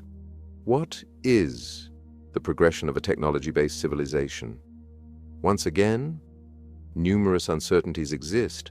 However, a form of intellect surpassing that of dinosaurs must have emerged. Many scientists think that occurrences in Africa 8 million years ago precipitated the atypical expansion of the human brain's size on Earth. Arboreal primates capable of traversing between forest fragments possessed an evolutionary advantage as the eastern region of the continent transitioned from forest to savanna. The assertion posits that this resulted in the evolution of a larger brain necessary for bipedalism, manual dexterity for tool-making, and bipedal movement. If this reasoning is accepted, one must assert that the home planet of advanced intellect must undergo plate tectonic activity capable of inducing such climatic changes. Even so, it's easy to think of ways to become smarter that don't involve plate tectonics. For example, dolphins and octopuses are very smart even when they're not in certain terrestrial environments. Nonetheless, it is crucial to acknowledge that larger brains do not unequivocally confer an evolutionary advantage. Human infants are born with predominantly immature brains, allowing a human fetus to traverse the female birth canal. The evolutionary expense of a large brain necessitates prolonged support for infants from others. Contemplating the expenses of developing intellect in an unfamiliar environment requires considerable time and effort. Certain scientists argue that later in our evolutionary history, ice ages profoundly influenced the emergence of social relations that allowed humans to advance beyond the hunter-gatherer phase. For instance, in one scenario during an ice age, the necessity to conserve the nutritionally rich shellfish beds along the African coast, a reliable food source, resulted in cooperative and aggressive behaviors that have defined our species ever since. By endorsing this theory, you assert that the location of the Great Filter is the juncture at which intellect evolves into a sophisticated civilization. This scenario will feature numerous dinosaur-inhabited planets. However, few radio telescopes. The reasons we have examined contend that Earth exhibits a distinctive feature that is unlikely to exist elsewhere in the galaxy. We refer to this as the rare Earth hypothesis.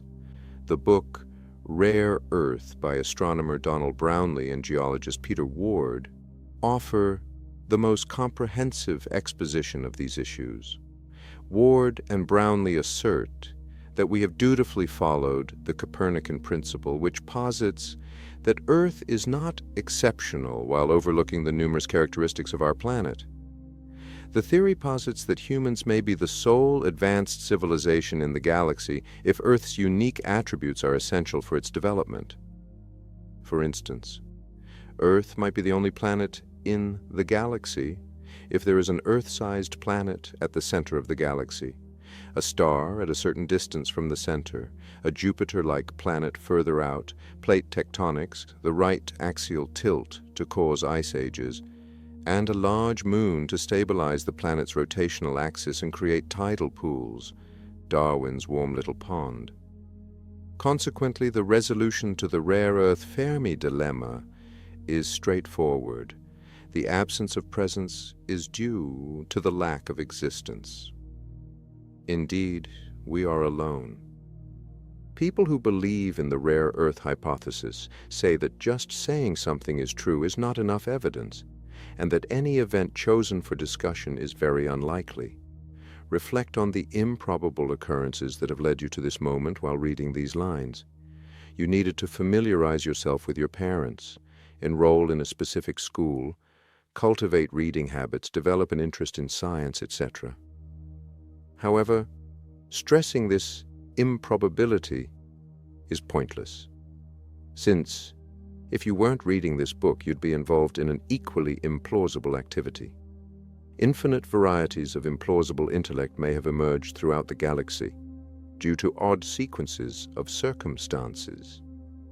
Critics assert that the rare Earth hypothesis identifies one exceedingly improbable pathway, our own, toward an advanced civilization without acknowledging the possibility of alternative pathways. We have examined various potential processes via which the Great Filter may have constrained the progression of advanced civilizations across the galaxy. All examined scenarios assume that the Great Filter lies in our past and that Homo sapiens has successfully navigated all bottlenecks and filters through a blend of fortune and serendipity. Nonetheless, an even more alarming scenario exists. What occurs if none of these historical events meet the criteria for the Great Filter? What if the Great Filter lies ahead of us? Will the future feature an extraordinary filter? Let us reflect on the essence of the evolutionary process to comprehend the importance of this subject. The imperative for an organism to transmit its genes to subsequent generations propels natural selection. Moral or ethical considerations do not influence the results of the evolutionary game. Utilize the history of our species as substantiation for this assertion. Following our departure from Africa, the appearance of Homo sapiens in various regions coincided with the demise of nearly all huge fauna, such as woolly mammoths and giant tree sloths, in addition to competing hominids like Neanderthals and Denisovans. Through the direct or indirect elimination of our competitors, we ascended to become the preeminent life form on the planet. Due to their history, Homo sapiens, akin to all other evolutionary victors that ascended to prominence on Earth, are a species one would prefer to avoid encountering in the dark. The Great Filter hypothesis asserts that even with other planets, sophisticated life should not be prevalent, and the emergence of life on Earth should not be seen as especially singular, hence challenging the rare Earth hypothesis. Given our understanding of evolution, the winners of the evolutionary competition on other planets will likely be no more benevolent than humans. The imminent Great Filter is evident in this case.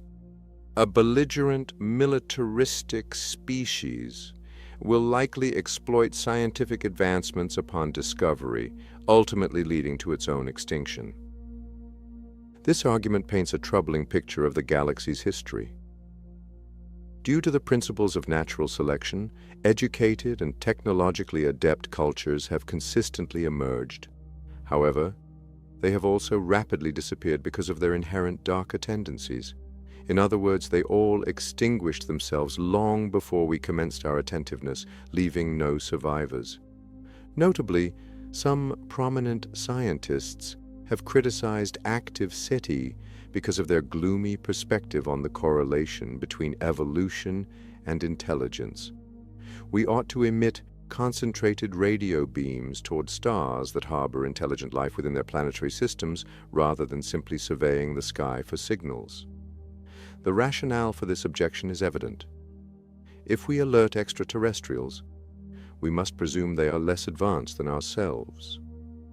The theory says that the best way to act is to stay out of the spotlight and not draw attention to yourself, because interactions between groups with different levels of progress have led to bad outcomes in the past. This is logical, according to the authors. Despite being abstract and philosophical, conventional scientific approaches can address the argument regarding the existence and potential location of a great filter. We may experience relief if Mars lacks fossils, Europa is devoid of life, and exoplanets' atmospheres contain no oxygen. We have been exceedingly lucky to surmount these challenges due to the scarcity of life in this galaxy. Conversely, we must deduce that the Great Filter lies ahead if we uncover evidence of several dinosaur worlds or green pond scum. Both authors perceive the future as optimistic, considering the planet's current state.